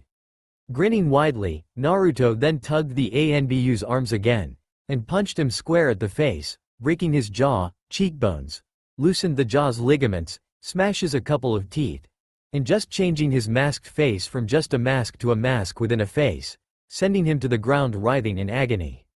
The Sandaime, once again shocked beyond words on what just happened, didn't even react or said anything, even when the rest of his Anbu subdued Mantis, who was still screaming wordless screams of pain, and brought him in front of the Sandaime. Then, suddenly, the Sandaime woke up from his stupor and went to Naruto, completely ignoring the platoon of Anbu beside him. He went to Naruto, who is still beaming, and slapped him the face, hard. The entire clearing went silent. Nothing made a sound. Not Naruto, not the Sandaime, not the Anbu, not the animals, heck, even Kurumi was shocked. He then proceeded to do something that he had not done for a long time. He hugged Naruto. Naruto, don't you ever, ever, do that again. You have shocked this old man's heart enough today. Please, do not do that again. Naruto's eyes softened during this. He thought that the old man was about cry, and his chakra is also swirling, albeit softer and less chaotic than that Anbu from before. Okay, old man, I won't do that again, though you can see that I am unharmed. So, can you let me borrow some more of your Anbu for my spar? Chuckling lightly, Sarutobi agreed to his demands, and ordered 3 ANBUs to be his sparring partner. But Hokage-sama, what about this guy pointing at Mantis? Oh, him? I'll bring him myself personally to Ibiki, and see if he can make him talk. Ibiki likes meeting traitors, and an Anbu is no different than any other person, in the end. And with Mantis in hand, he shunshined out of the grounds, while the rest of the Anbu turned to look at Naruto, who just looks at them and asks, okay, so who's next? By which the 3 ANBU's only sweat dropped at the kid's act. By the end of the 3-hour time allocated by Kurumi for the practice, the 3 ANBUs are tired and exhausted, while Naruto still looks fresh as a daisy. The ANBUs are shocked by Naruto's capabilities. Some of their hits are dodged or countered, and those are hits from blind spots. For the attacks that hit, his newly gained chakra armor blocks most, if not all of the damage. He can even react when the Anbu stops holding back, though he could only dodge or blocks the attacks. Even some of their jutsus didn't faze the blonde. Their Sweden jutsus didn't do shit. He tanks a water dragon like it's made of tissue paper, heck, he even breathes in it. Kaden jutsus left only minimal burns, blocked by his chakra armor, and those burns heal in seconds. The ANBUs are flabbergasted, and consequently got tired, and is still unable to harm the kid by much. Now they understand why the kid was called the Stamina Demon. Alright Naruto. Now, we'll go to the next part of your training, which is chakra control. For this, I will teach you one jutsu that will help you immensely, the Kage Bunshin no Jutsu. This skill will create actual copies of you that dispels in one hit. Though they are good for reconnaissance, they are also good for training, if you have the chakra for it, because all that your clone learns, you will too. So this will speed up your training, and will have further use in the future, but for now we will use it just for training purposes. I will transfer the information on this jutsu directly to your brain, so prepare for a short headache. Before Naruto could ask what she means by that, a searing pain struck his head, though it lasts for only a second or so before he could feel it disappearing, probably being healed by his Laraman's organ. He then immediately placed his fingers in the special hand seal for Kage Bunshin no Jutsu before shouting, Kage Bunshin no Jutsu, while pouring as much chakra as he can into the technique. A second, and a massive poof of smoke later, The clearing was filled with hundreds upon hundreds of Naru clones, and he didn't even feel the drain. Wow, that is awesome. There's thousands of me. So what should I do now? Now we'll do the basic Academy chakra control exercise first, the leaf sticking exercise. To do this, you and your clones must look for a leaf and stick them to your forehead using only chakra. Too much chakra and the leaf will shoot off, too little and it won't stick.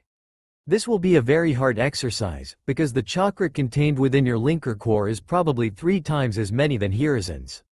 So this will be extremely hard and will take a massive amount of focus, but it will be a very good exercise for you. After you manage to stick one leaf to your forehead for 10 minutes, then we will continue with the next exercise. All the Naru clones then proceeds to take a leaf each from a nearby tree and starts to stick them on their foreheads, though the result varies. Some of the leaves just disintegrated, probably due to the sheer amount of chakra placed, some was destroyed, and some rocketed towards other clones.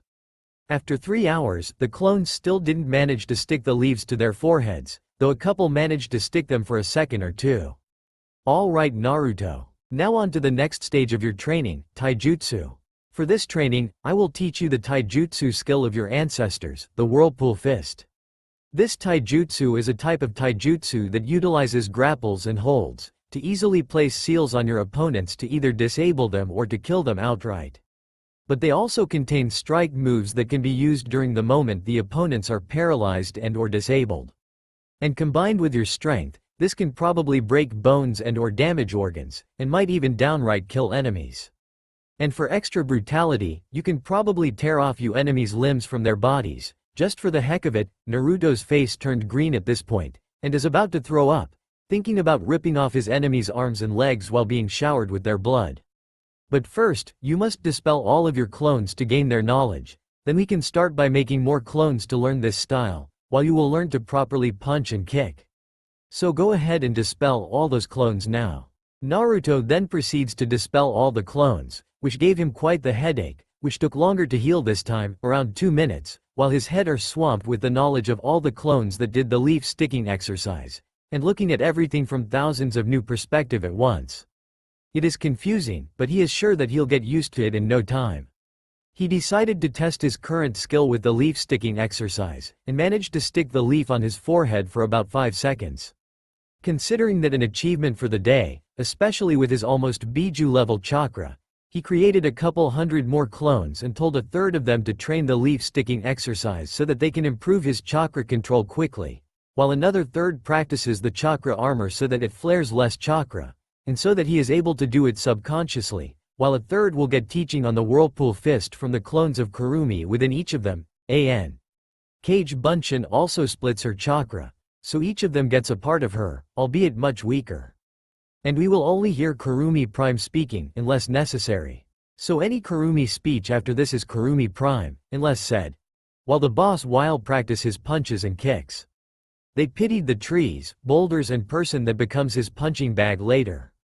After breaking a lot of trees, and almost deforesting a quarter of the training grounds, Naruto had managed to learn well the ways of punching and kicking people, though he didn't advance far through the katas of Whirlpool Fist, since it involves grapples and holds, and Naruto isn't much of a fan of patient fighting. But Kurumi said that this will improve his patience and will help when he has mastered seals until he can make them with the use of chakra only, like his father and Mito before him, so he trudged along with the training. And, as Kurumi has scheduled, it is time for his rest, or more accurately, meditation period. Though his clones will keep up his training in chakra control, chakra armor, and his taijutsu, or at least that's what he thought, until Kurumi called to him and said something to him that shocked him. Naruto, dispel all of the clones that are learning the Whirlpool Fist and make a new batch. But why? I thought I need to learn the Whirlpool Fist faster? The new batch will learn something even more important, meditation. What? You mean learn to sit around in a funky pose and empty our mind? Yes, but that is not all. The sitting in a funky pose meditation is also important, in that it teaches you to sit still, to conserve energy like when being on a hunt, and improves concentration and teaches patience, but the second is more important. This is called battlefield meditation. In this kind of meditation, you will learn to be calm and at peace and will not be affected by anything around you, be it a comrade's death, your own limbs cut off, or any shit talks that your enemy will throw at you. In this mode, we'll call it battle mode from now on. You will be fully concentrated on your goals and everything that is required to achieve them. There is no obstruction in this mode, only you, your objectives, and any blocks that stops you from achieving your objective. This is the hardest to achieve, since it means that it requires you to be extremely calm, both from the inside and outside during the heat of battle, ignoring everything around you while at the same time, by using your perception, knowing everything around you. It is a state of contradiction, a state of ultimate calmness and the mental state of the ultimate warrior. Think you can achieve this, Naruto? Hell yeah. That sounds extremely cool. I will succeed in this trick. I know time, believe it. Chuckles then sit down on the ground and said, funky pose, first and try to meditate. Only by mastering this you can take it to the next level, the battle mode. But for now, just try to meditate and enter your mindscape to meet me. Meet you? But I thought that only you can pull me into my mindscape. That is not true actually. That is just me pulling you in via brute force. This is not actually a good option, though there's no side effect for that method. Now I want you to try reaching me on your own. By doing it yourself, you can have more control over the mindscape. Okay, Kurumi-chan, I'll try to do so.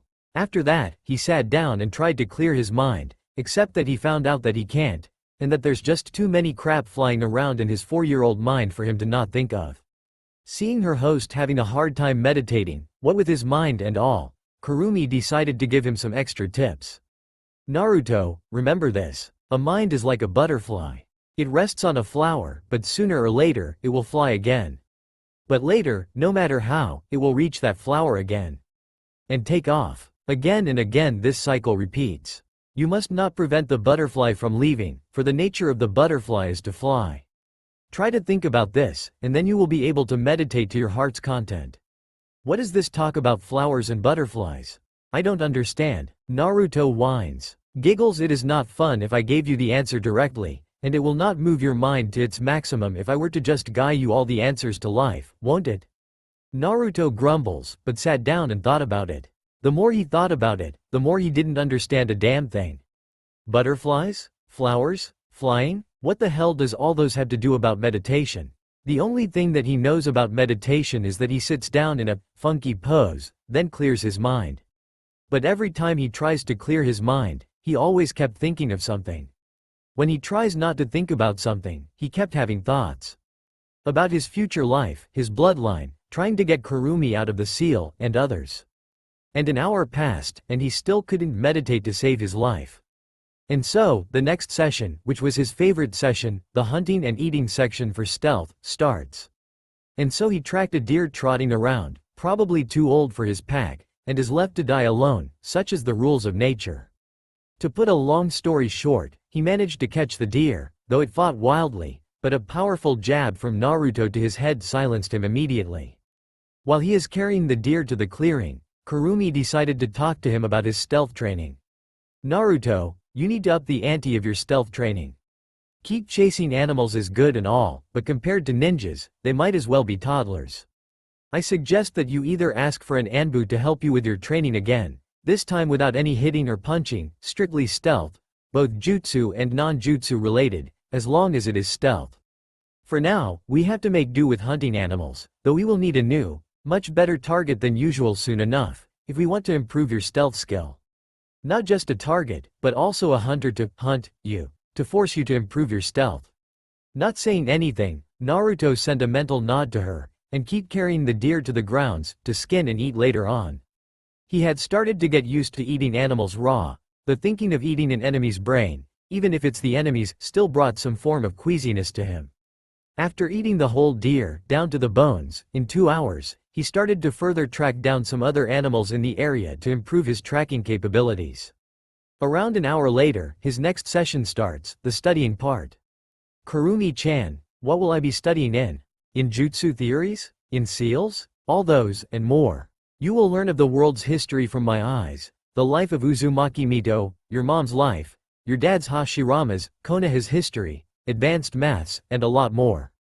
Now dispel all your clones, and make about 20 clones. Each of these clones will learn different things, while you will create even more clones to create and practice seals, so that you know how to create them, even in the midst of battle. Now go ahead and create all those clones. Naruto complied, and made about 20 clones, while the rest prepares the calligraphy set that Sandaime gave him early in the day and started creating all the seals that he knows and tries to get the speed of writing up, so that he won't be hindered in battle by his mediocre seal writing abilities. The clones that are currently learning history and maths and a whole host of other stuff all had their face scrunched in boredom. Studying, except if it's on jutsu theory and seals, was definitely not Naruto's forte. But after 2 hours the day has begun again, and Naruto will start to spar again with the ANBUs, with the Sandaime watching. All this will repeat again and again and again for a whole year, after which Naruto will be leaving the village, and travel around to see the sights of the elemental nations. Timeskip 1 year later. Naruto, now 5 years old, but 5 feet 9 inches tall, with muscles taut as an executioner's rope, harder than logs, and sky-blue eyes that seem to pierce the souls of anyone that he looks at, wearing a black t-shirt with orange lining and black pants with orange lining at the sides, together with an orange jumpsuit with the Uzumaki spiral proudly displayed at its back, is getting ready to leave the town, being led out by the Sandaime himself. Since he had isolated himself for a year after his attacks, lots of the villagers thought that he is either dead, missing or just gone. This makes his life when walking around the town a hassle, since people kept confusing him with his father, with some people thought that the Yondaime had come back to life, which some says that it is because someone sacrificed the life of the demon brat at an altar somewhere to revive him. The girls all looked at him with giggles, both perverted and not, on their mouth, and hearts in their eyes, and some even outright drooled, which honestly scared the crap out of Naruto, seeing that he never got anyone's attention, but the bad kind. He has improved massively in almost every aspect. His chakra control is extremely good, especially with his linker core assisting it. He learned the leaf exercise in a week, the tree climbing exercise in 2 weeks and the water walking exercise in a month. He also combined the exercises together, sparring on top of water while being covered with leaves, an. Imagine a sniper's ghillie suit made entirely of leaves, for hours. His stamina and fighting capability has sent multitudes of ANBUs into the hospital due to either chakra exhaustion or massive damages, both internal and external. So much so that sparring with Naruto is considered a B-rank mission, paid by the Sandaime himself, and is usually the first mission done by new ANBU recruits, and is extremely dreaded by the entire ANBU force. His chakra armor, at first just a fluke of an idea that came during an attack, now has become a full-fledged armor that can only be used by someone who has a huge chakra, and is completely impervious to any regular attacks and any jutsu below B rank, and some A rankers as well. The only way to completely go through the attack is to either use wind-natured chakra, though the wound will heal in minutes at worst, thus making any attacks that can go through the chakra armor, which is now always unconsciously active, null. Also, he found out that by instead of shrouding himself with it like he did at first, forming the armor just underneath the skin is best, in that even sensors cannot detect the chakra used since it still remains within his body, but also provides an ultimate protection against nearly any attacks just as well. His taijutsu has also improved massively. He has mastered the Whirlpool Fist, and combining that with his mastery in seals and the studies he did to improve his sealing abilities and his chakra control, he is able to create seals using just his own chakra and places them on an enemy when he grapples with them, making him an insanely strong taijutsu master which can disable you with one touch of a hand or finger. Though what probably shocked both him and Kurumi were his meditation capabilities. After about a month of worthless sitting down which later changes into a sleeping session, he realizes something about the analogy of flowers and butterflies. Flashback a couple of months ago. Naruto is fed up with his own head. Every time he tries clearing his mind his thoughts went everywhere. Damn it, what am I doing wrong? I sat in the pose, I tried clearing my mind, yet everything just flew from me. My thoughts kept flying and flying and flying. Sure they will leave me eventually, but it didn't want to. Wait a minute, I think that's what Kurumi-chan meant by that butterflies and flowers thing. It's not that I must stop it, I must let it fly, and let it come back naturally. With that thought in mind, Naruto, who is already in the pose, didn't clear his mind. Instead, he let all his thoughts flew, yet he took solace in the action, not suppressing it, not stopping it.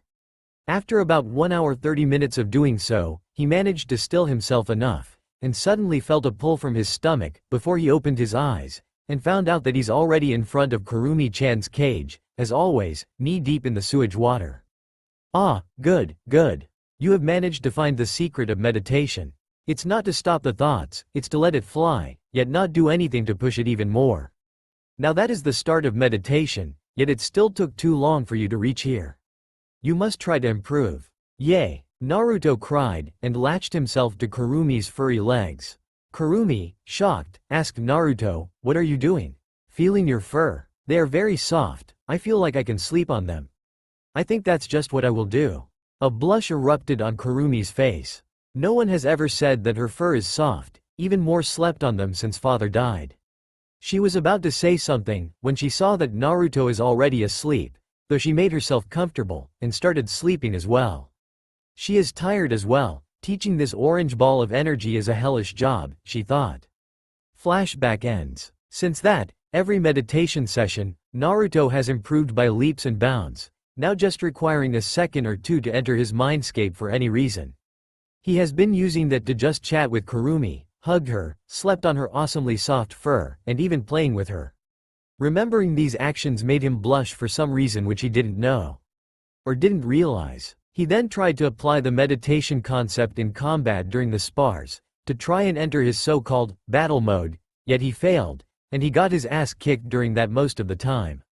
Kurumi-chan said that for that to happen, he must master his skills to a level that everything that he did is instinctive, without further thought, just reflexes and sheer muscle memory. Even if his battle capabilities are pretty good, he still won't consider himself good as long as he didn't manage to unlock battle mode. His stealth capabilities are just plain astonishing. Even with his height, most of the ANBUs that trained with him cannot catch him, and thanks to his senses, when they tried to hide from him, he can still see them, and if they used jutsu, his eyes saw the chakra that they used, exposing them immediately. Any genjutsu are dispelled immediately, causing them to be unable to hide in a genjutsu, and reveals their position immediately. Any attacks, hidden or not, are countered and found out, due to his sharp hearing and his capability to go for days without sleep. He also trained with the ANBUs and Kurumi on the usage, maintenance and repair of basic weapons like kunai and shuriken so that when the condition needs it, he won't be left with any weapons choice at all. His studies, although is his weakest part, is enough to pass the academy, and that's it, unless if it involves jutsu theory and seals. His jutsu theory knowledge are off the roof, and his seals are better than anyone in and outside the village, since Kurumi can be considered a seal master, being taught by not one, not two, but three of them, Uzumaki Mito, Uzumaki Kushina and Namikaze Minato themselves. With all this, Kurumi even taught him both Hiraishin and Rasengan, which caused the old man Sandame to almost went into a heart attack when he saw them.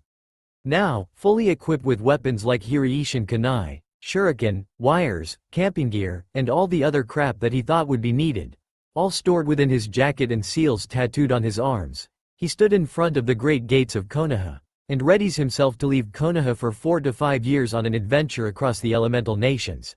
Equipped with some gear with no contacts at all, no information and no fried, except for the biju sealed in his stomach, which gave him a fuzzy feeling when he thought of her.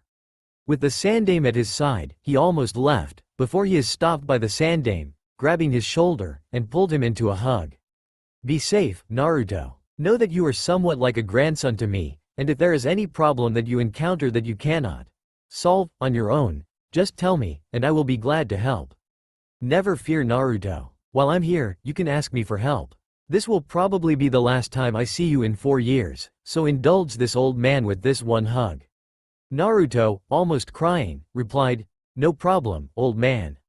I will be sure to keep myself safe, and after 4 years, it'll seem like I never left. I will always remember you, Gigi, and know that Kurumi also thanked you for everything that you have done for us before, now and forever. But before I leave, have this." Naruto hands the Sandame one of his tri-pronged Hiraishin kunai, which the Sandame responds by asking, "Won't you need these in your journeys? A loss of one weapon in an unfortunate time might just cost you your life, you know. Don't worry, old man, I have hundreds more where that came from. And I can even make new ones in my journey, no problem. I might even learn smithing and other stuff, just for the hell of it. Naruto, please remember that during your journeys, you will undoubtedly find yourself facing the dark side of the world. There are a lot of things that for most, they are better left unknown. But for us ninjas and for those like you who inspired to be one, things like rape, murder, assassinations, and many others will be something that they will undoubtedly encounter. So please, during such an encounter, please, do not lose your essence, what makes you, you. Because if you do, I'm afraid that in your short life, you won't know love, and only will know hatred, rage and despair. Just what the Sage of Six Paths wanted to avoid. Quote, "Don't worry Gigi, I will always remember the love that both you and Kurumi-chan showed me." At this, Kurumi blushed horribly.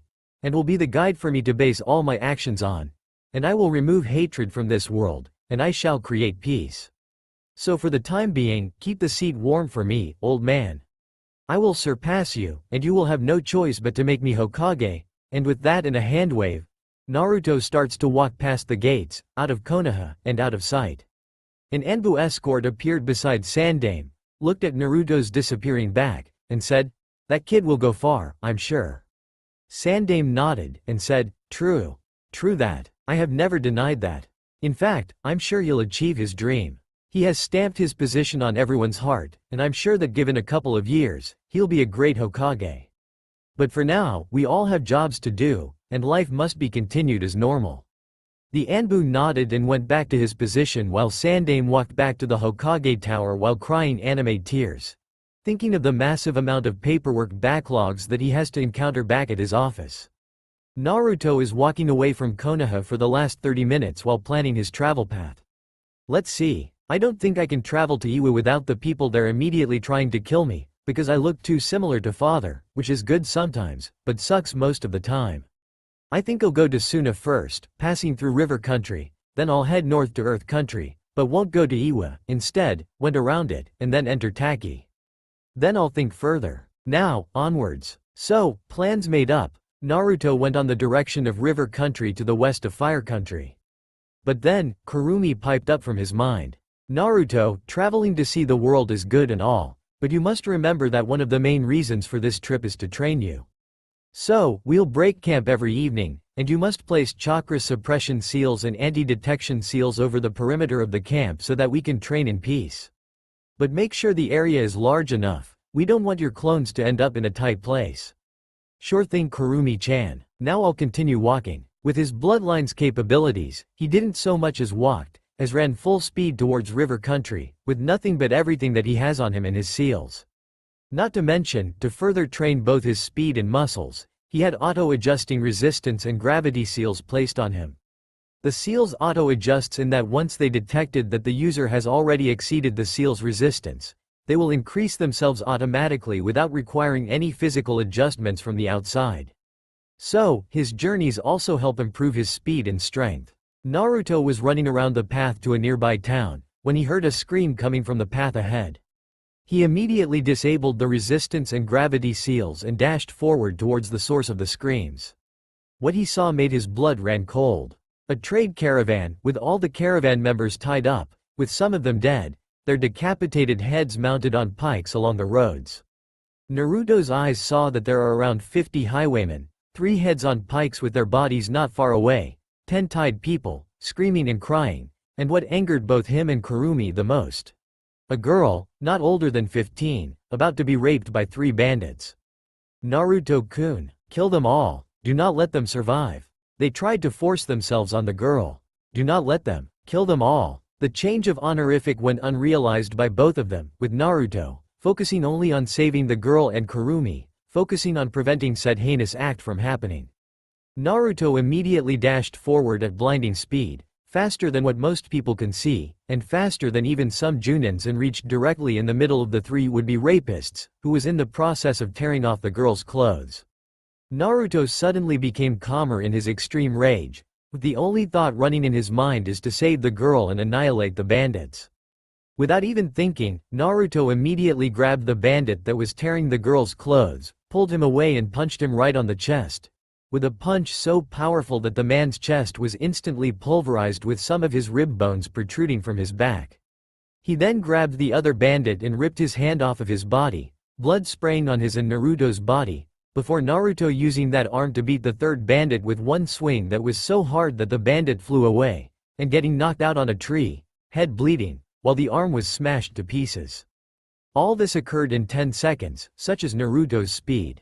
The rest of the bandits, who previously was busy cheering their compatriots who are about to rape the girl, decided that they have numbers on their side, and immediately charged Naruto, bellowing war cries and shouts of vengeance. Naruto, still in his rage-empowered battle mode, disappeared from their sights and appeared in their midst, and the carnage starts. Using his bare hands, Naruto ripped the head off from a bandit nearby, throwing both the body and the head onto a different bandit, blood showering from the body. Another bandit had his chest pierced by Naruto's empty hand, his heart immediately destroyed. Another took a literal ball-crushing kick. A roundhouse kick from Naruto snapped the neck of another, sending him flying into another bandit. One bandit's spear got shoved into his own head through the bottom of the head, sending brain matter everywhere. Another sword was used by Naruto to decapitate 3 bandits before the sword itself broke due to low maintenance. Naruto was death incarnate, whirling in the midst of the bandits like a tornado, killing, dismembering, decapitating, all with his bare hands. By the end of the very short, 3-minute battle, all the bandits are dead in extremely gruesome ways, with Naruto himself showered in blood, though the self-cleaning seals within his clothes will take care of it later. Then Naruto broke out of his trance, and saw the carnage that he caused. He immediately puked, and fainted, and ended up in his mindscape, right in front of Kurumi's cage. Wanting some comfort, he ran, tears flowing from his face, into the awaiting arm of Kurumi. Kurumi-chan, sniff, I killed them all. In brutal ways. Sniff, I feel bad, yet I can't help but think that that's good. Why am I feeling this? Why?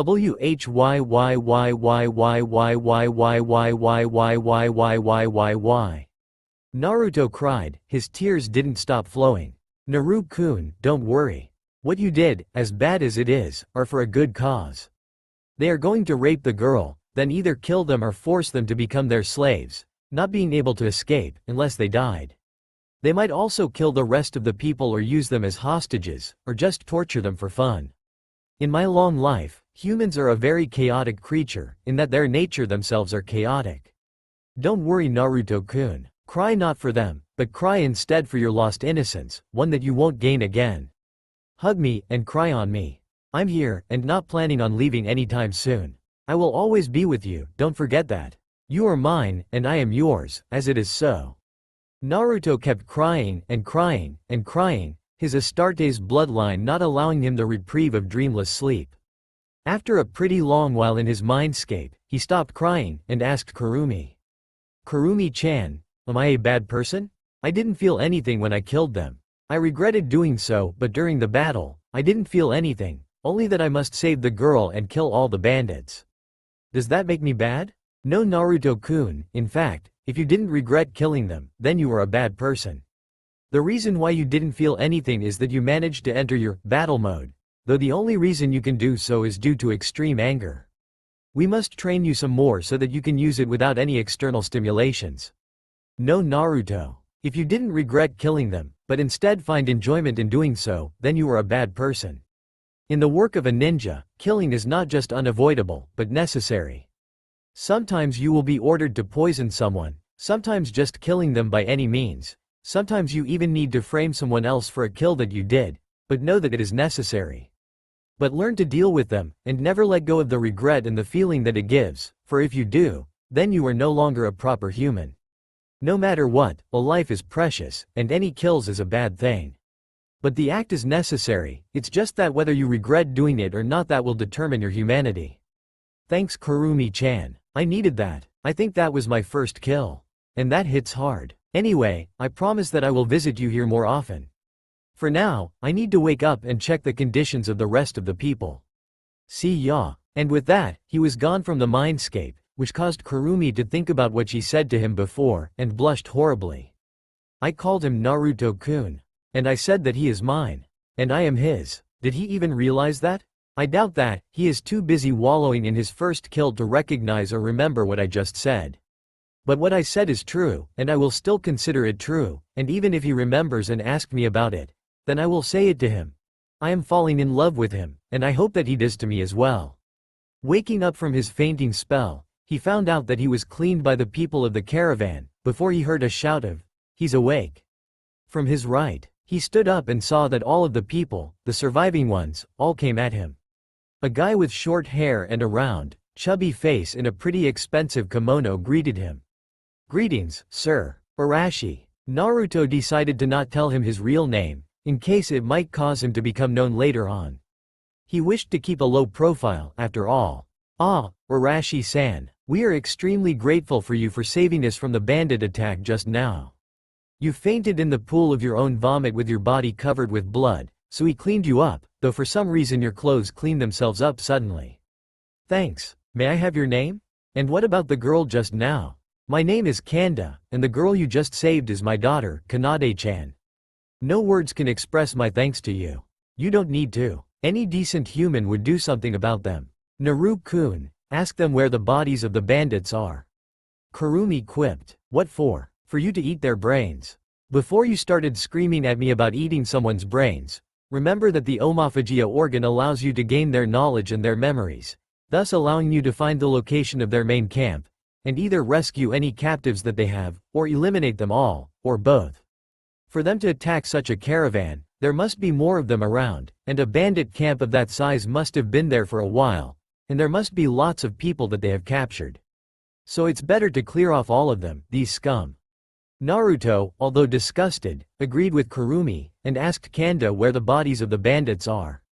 After locating the bodies and identifying the one that seems like the leader, Naruto took out one of his Hiraishin kunai, and carved the bandit's head, which luckily survived, because he only got his heart destroyed with a powerful punch, or at least that's what the damage to the bandit leader's body seems to say.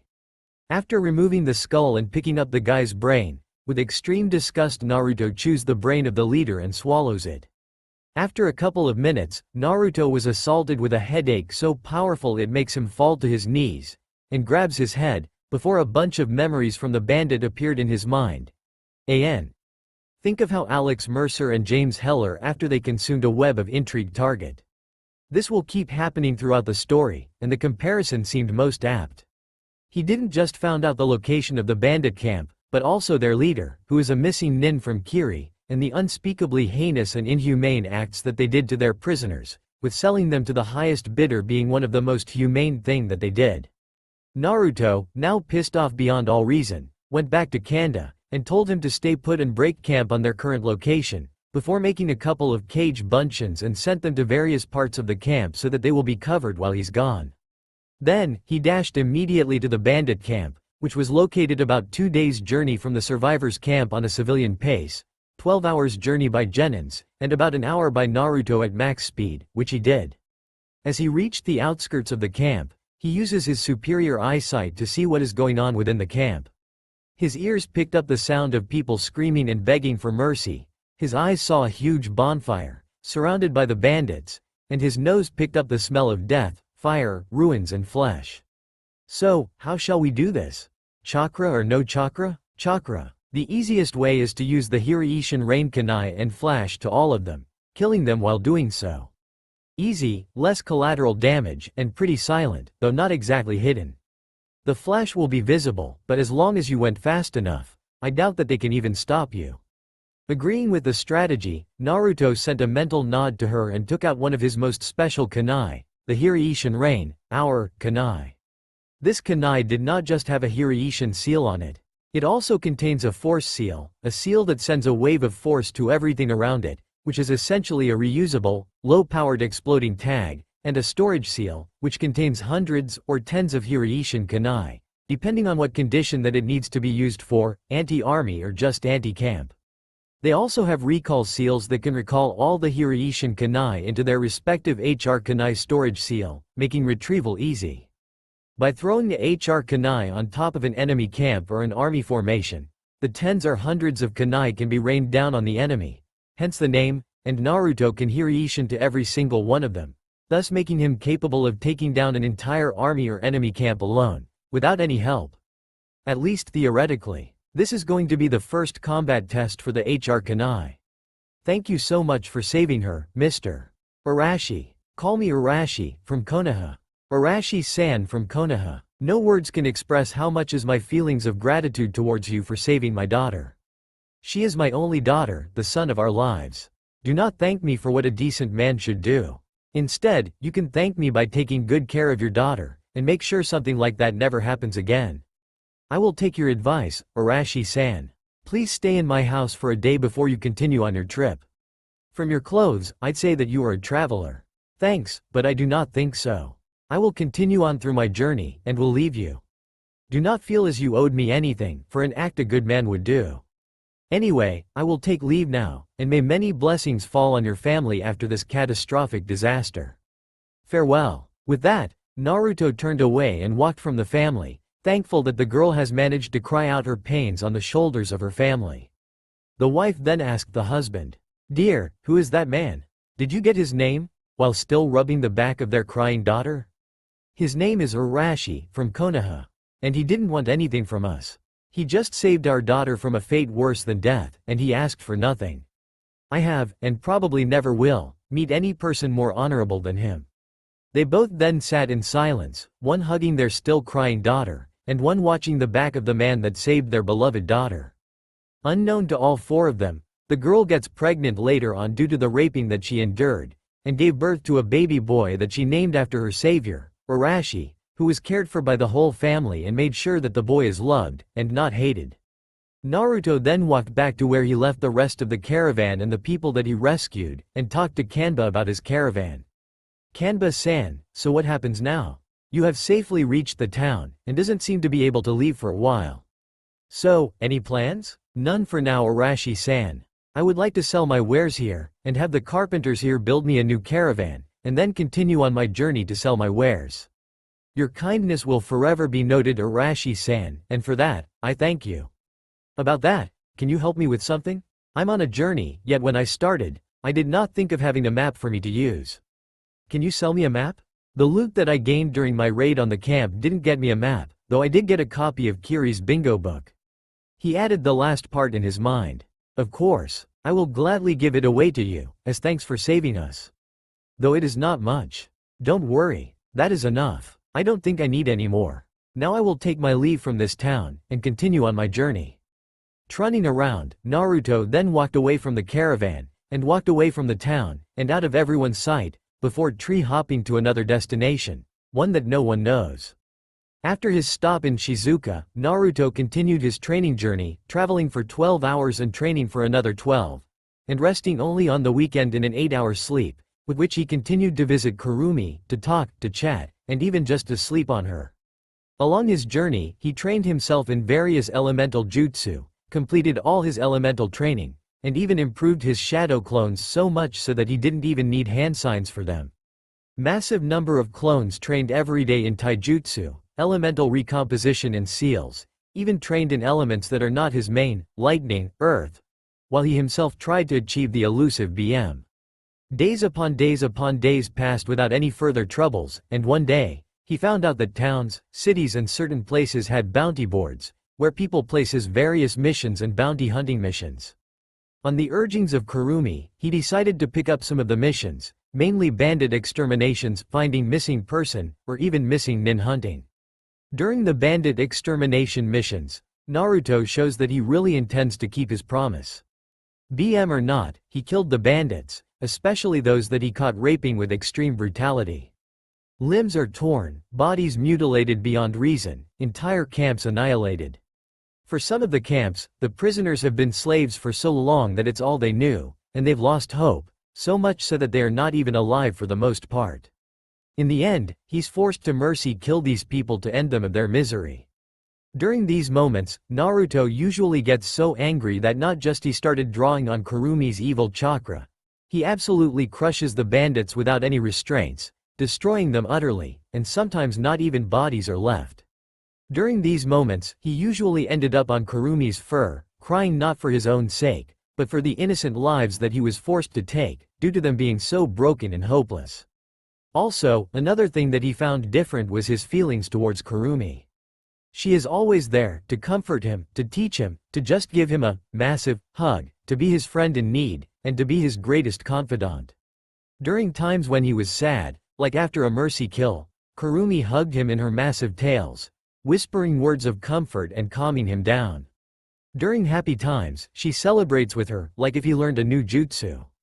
During times of great rage, like when he saw someone trying to kill an innocent or trying to raid an unassuming caravan, she rages together with him. During times of extreme boredom, she is there, telling him stories of her adventure, or just even being someone to chat with.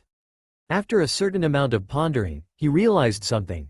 She is the best life partner that he can have, and would want her to be at his side, until he dies, or until the end of time, and would be at her side as well, come world's end.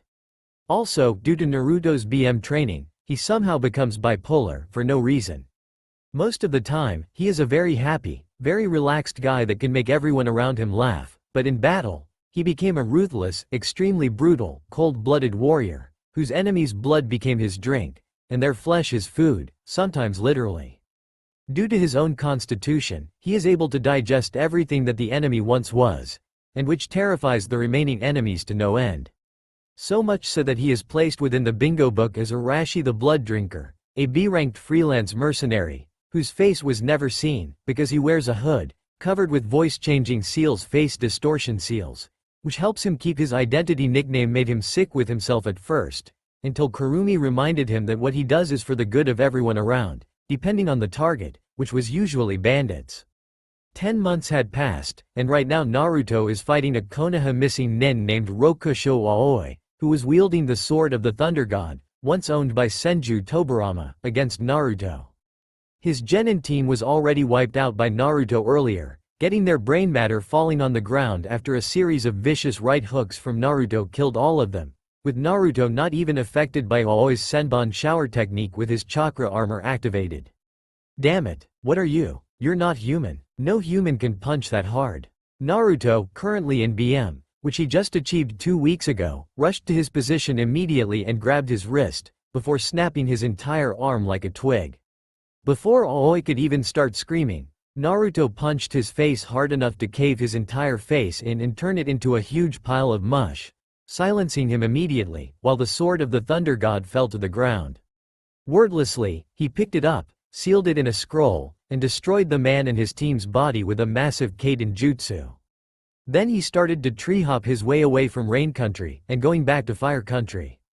Kurumi-chan, I think I've done most of the bounties available, and I can retrieve his when we get back to Konoha later. Yes, Naruto-kun, I think you have cleared everything that you can here in Rain Country, and you have the Raijin with you, though I'm no swordswoman, so I can't teach you anything about it. So what about if we continue our journey around the elemental nations? That is a very good idea, but I think I need to get us somewhere isolated first, maybe back to Fire Country for now, before we continue our journey. But first, I have something to say to you. Please listen to me first before you say anything, said Naruto with a huge blush on his face, while he stopped at a cave close by, and started preparing his usual complement of seals to hide his location. Kurumi, feeling weird about this one particular thing that Naruto was about to say and why they broke camp much earlier than expected, just sent Naruto a mental nod and lied down on the grassy plains of the mindscape. Feeling the nod, Naruto immediately sat in the lotus position, and immediately appeared in front of Kurumi's snout. Kurumi-chan, I can't help my feelings on this. You have been my most faithful companion, one who has been at my side for either good or bad. You have been my teacher, teaching me all the things that I did not know, or improved on the things that I do know, and has been my partner ever since I found out about you. You have also been my best friend, sticking with me through thick or thin. I don't know what else to say. I love you, Kurumi-chan. Naruto cried, and then grabbed her muzzle, before kissing her gigantic snout. Kurumi was shocked. No, she was beyond shocked. There was no way she would have predicted this. She didn't expect him to fall in love with her this early. Naruto-kun, I loved you too, for a long time, not just because your parents arranged you as my future mate due to your ancestors' promise, but also due to the qualities that you have shown to me about you. You did not keep your innocence, though you still cried for both your enemies and the ones you need to deal a mercy kill to. You also showed that you still retain some manner of chivalry, in that you didn't take assassination missions, which you know that you can handle it without any problems. I loved you, Naruto-kun, not just because of what you are, but also because you are one of the most honorable person that I have ever met, and with my long life, that's saying something. I do not regret taking you as my mate, Naruto-kun, though I still wonder, what made you confess to me, and what made you think you love me? I realized, nowadays, that when I was doing anything, the only thing I can think of is your face, your gentle voice, your first soft caress, and everything about you. So, after pondering about it for a while, I figured out that I must have loved you, since you are the only thing that I can think of in my mind. Naruto-kun. She cooed and licked his face, which due to her size, causes him to get flung away from her, and fell somewhere on the lush meadows of his mind. Hey, what's that for? Naruto shouted, his whole body covered in Kurumi's saliva. Well, you kissed my snout, so I think that the only way to repay that is to lick your face, though I miscalculated the strength of my lick giggles. Naruto just sighed and went back to her body. You know, Kurumi-chan, I can never stay mad at you for long. You have done so much for me, and if you want to lick me some more, then go ahead. I won't stop you. Kurumi giggled again, a sound that Naruto thought heavenly, and started to chase Naruto to lick his face again. This cute game of cat and mouse between a chakra creature the size of a small mountain and a human continues for a while, before she just said, "Fuck this," and whisked Naruto with her tails to her head, and places him there. Naruto, you should bring us to a location that is somewhere hidden from both friend and enemy. I have accepted you as my mate, and there are just 2 more things to do before you are considered my true mate. Naruto nodded, and took out a map, the same map that he got from Canva, now extremely worn, but containing notes and sketches about locations, new settlements, bandit attacks, and many others. He finally decided on a place, a huge clearing with a cave that he uses once in between grass country and fire country. Taking 3 days to get there, Naruto set up the seals, though Kurumi asks that the usual anti-detection and repelling seals be enforced with multiple chakra suppression seals that can stop Biju-level chakra from escaping, and that the area for the seal defenses must be much larger than the ones he usually places. Confused, but willing to follow the orders of his love, he did just that, made some clones to settle out the area around the cave before entering the cave himself, removed all his clothes, sat in the lotus position and immediately met Kurumi. Kurumi-chan, what do you mean when you said that there are 2 more things to do before I am considered your true mate? Father said that for someone to become as Biju's true mate, you must accept all my power and clear it of its hatred with your love, and become a Hanyu, half-demon. Only then will the world be rid of the Jubi completely. The reason why I need the chakra seals placed all around the campsite is so that no one outside would feel the release of chakra, and so that the process can be completed without anybody bothering us. I see. So what should I do now to cleanse your power? Just look into my eyes and I will send the power into you, with which if your love to me is false, then you will probably die in agony, due to the upsurge of hatred and anger that will come with my powers. Then I will do so. I will show you that my love is not fake, and that I will take all your hatred and cleanses it with my love. Naruto, ever the hot-headed, headstrong person that he is, looked straight into Kurumi's eyes, not even blinking. Chuckles, very well Naruto-kun, I will start the power transfer now. Do not stray away from my eyes. Suddenly, a thick miasma of crimson chakra from Kurumi bubbled around her, and rushed towards Naruto, and suddenly, Naruto felt that he was pulled into another plane of existence. His body felt like it's being crushed and pulled like a piece of freshly made ramen, before he blacked out. Naruto woke up with a gasp, and saw that he is in a world of pure white. A blinding white as far as the eye can see, which made him felt like he was walking on the ground while watching the sky. At the same he suddenly felt a pair of eyes on him, and immediately turned and tried taking out his kunai from the seal on his sleeve, only to realize that he is only wearing a regular white shirt with a pair of pure white pants.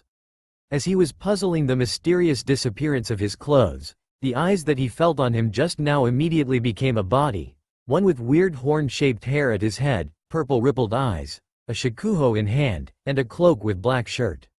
Turning around, Naruto saw this person and gasped, the Sage of Six Paths. Correct, young one. It seems that many eons have passed since my time. Tell me, what has happened to the world that I saved, and the teachings that I passed down onto the people? Great Sage, it is with huge regret that I must tell you of the happenings. The world now uses your teachings, known as ninjutsu, not to help each other, but to kill each other. They have also forgotten your teachings, and barbaric people still exists at this moment, and as sad as it is, I fear that I am one of those barbaric person. My hands are stained with blood, both the innocent and the guilty, and no amount of washing can clear my mind of both the guilt and the sin of killing these people, some whom I consider deserves it, while some other which is innocent, but just happened to lost hope on living, causing them to be better off dead. I wished for peace and the end of hatred, and yet what I cause is bloodshed and turmoil." The sage, to Naruto's surprise, chuckled. "You are still young, child. But even so, I can see that your heart is in the right place. Now let us go to the real reason why I am here." Feeling curious about that as well, Naruto listened well to what the great sage was about to say. "I actually tore off a part of my soul when I created the Biju to act as their consciousness, and their part of the soul. That part will later grow to be their own soul each, and will not be able to revive me, not by any means. But the soul shards has one final function, which is to judge the person that each Biju chooses to be their mate, and to check whether or not that person is capable of cleaning the hatred of the Jubi from the Biju's powers, by which if I deem them unworthy, they will immediately die, and their soul be consumed by my soul shard, to empower me to re-administer this test to the next person that each Biju considers their mate. Now, I will test you, your determination, your will and your love towards Kurumi. You don't need to prepare yourself. Just stay there." Before Naruto can even ask what does the sage meant by, "just stay there," he is already in front of Naruto, with his hand directly through his chest. Surprisingly, for someone who has their heart punched through by a spectral spirit, he didn't feel any pain, just a feeling of calmness and serenity coursing through him, and as suddenly as the hand went through his chest, the feeling disappeared and the sage is back in front of him. "Your heart is of pure gold, child. With what you have been through, you should not even survive the first 2 years of your life, yet what it only does is that it strengthens your resolution to achieve peace, and to love what can be loved, and hate what can be hated. Your love for Kurumi is also as pure as spring water, and I detect no falsehood coming from your soul itself. And for that, I approve of you as Kurumi's mate. Take care of my daughter well, and pass this to her. I will always love her, whether or not she was being controlled by my descendants. May my words bring peace to her heart." The sage then appeared in front of Naruto, whispering, "Creation of all things." And Naruto then suddenly felt that his sheer essence was struck with blinding agony, and then he knew no more. She turned around, and saw a naked Naruto with the same extra appendages as she did, still sitting in the lotus position before a breeze came in, and she shivered, and scooted closer to Naruto and hugged him, enjoying the warmth his enhanced body provides her. She remained in this position for a while, until Naruto slowly opened his eyes, watching everything around him in deliberate slowness, tears falling unbidden, before realizing that someone is hugging him, and the 2 globes of flesh at his back. He turned his head around, and what he saw made him shocked, and asked just one question, "Mom? Mom? What do you mean by mom? You're not mom? Then are you Kurumi-chan? Because you look just like mom. Here, take a look." Naruto unsealed a pocket mirror and showed it to Kurumi, who looked at her reflection within the mirror and gasped. "What the hell, father? I look just like Kushina-chan. You old man, are you trolling me here?" Somewhere in the pure world, an old sage was rolling on the floor laughing his ass out due to the final prank his soul shard played on his daughter. "Damn that old man, even during his death he still wants to prank us. Damn it, but at least I have a human form now. And Naruto, how do you know I look like your mother?" Well, it goes like this. Flashback a couple of minutes ago within Naruto's mindscape. Naruto woke up, and saw that once again, he was in the white space. Watching the white borders again, Naruto screamed. "So is there anything else you wanted to talk to me? I thought you were done testing my heart?" "Not quite, Naruto." Naruto whirled around, knowing that there are no enemies within this space, but what he saw blows his breath away. There, standing with all the might and pride that they have, stood Namikaze Minato and his wife, Uzumaki Namikaze Kushina, Naruto's parents. Minato's spiky blonde hair, as spiky as ever, and Kushina's long bright red flowing hair, these are the features that Naruto remembers the most from their parents. Looking at them, Naruto said, "Mom, Dad," and ran at them, hugging them like his life depends on them, even with his 6 feet 2 inches height, which makes hugging difficult. "Naruto, my son, you have grown well. I didn't Actually Dad," Naruto interrupted, "I'm only 6 years old." "What? How are you so tall? You're 6. What has Kurumi been doing with you?" Kushina screamed. Then Naruto started to explain what happened since he first met Kurumi, what she has been teaching him, his new bloodline, his training, his journeys, and what he did during those times. Needless to say, both Kushina and Minato are stupefied at what their child went through in his extremely young age. Then he was hugged by both Minato and Kushina at once. "Oh Naruto. Know that I didn't meant to place such a burden on you, but I know that you will be the one to remove the world of hatred and bring peace. Make sure that you do that, okay? This will be the last wish that I will place on your shoulders," said Minato, before he starts to disappear in flecks of light, still smiling to his son. "Dad? Dad!" Naruto, who was in tears by now, is hurriedly trying to pick up the pieces of his father to no avail. He then slumped in tears on the white room, with his mom hugging him immediately.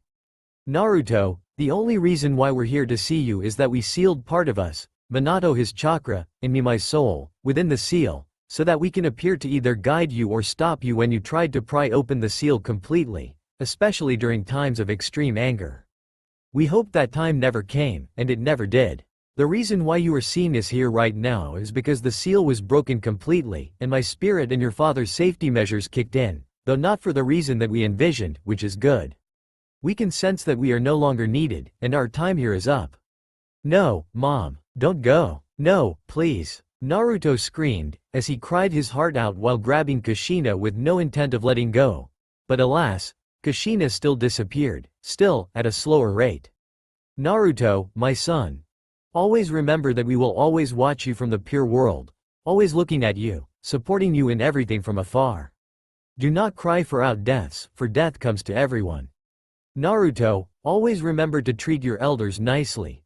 Remember to eat your vegetables and not left anything. Don't forget to train hard. Remember to treat Kurumi-chan well, she's your life's mate anyway. We will not be there to see you, so always remember us in your heart, and don't forget to give me cute grandchildrens. Goodbye Naruto, and always remember us in your heart. I love you, my son," Kushina said to Naruto, all while disappearing within the hug of her son, who was still bawling his heart out to her. She disappeared completely afterwards, leaving nothing behind, but memories and advices. Naruto, now still crying while lying on the white floor, but has accepted the disappearance of both of his parents' avatar, stood up, and with his face still full of tears and his eyes still wet and pouring with tears of both joy and sadness, balled his hand in a fist and places it on his heart, closed his eyes, looked downwards, before making an oath to himself. "I, Uzumaki Namikaze Naruto, will do my absolute best to create peace in this world, and to rid the world of hatred, so that no one will have to suffer anymore, and so that no wars will start anymore, and upon the souls of my parents, I swore that I will achieve this goal I set to myself, and will spread teachings of love throughout the whole world, and so will my descendants, while keeping myself strong to go against any who wishes to remove this peace. May the gods themselves tremble, for I will take the world by storm," Naruto shouted. He then let his hands fall down, and his surroundings turned black, with him blacking out. THSTA all for now. If you enjoy then please like, share and do comments.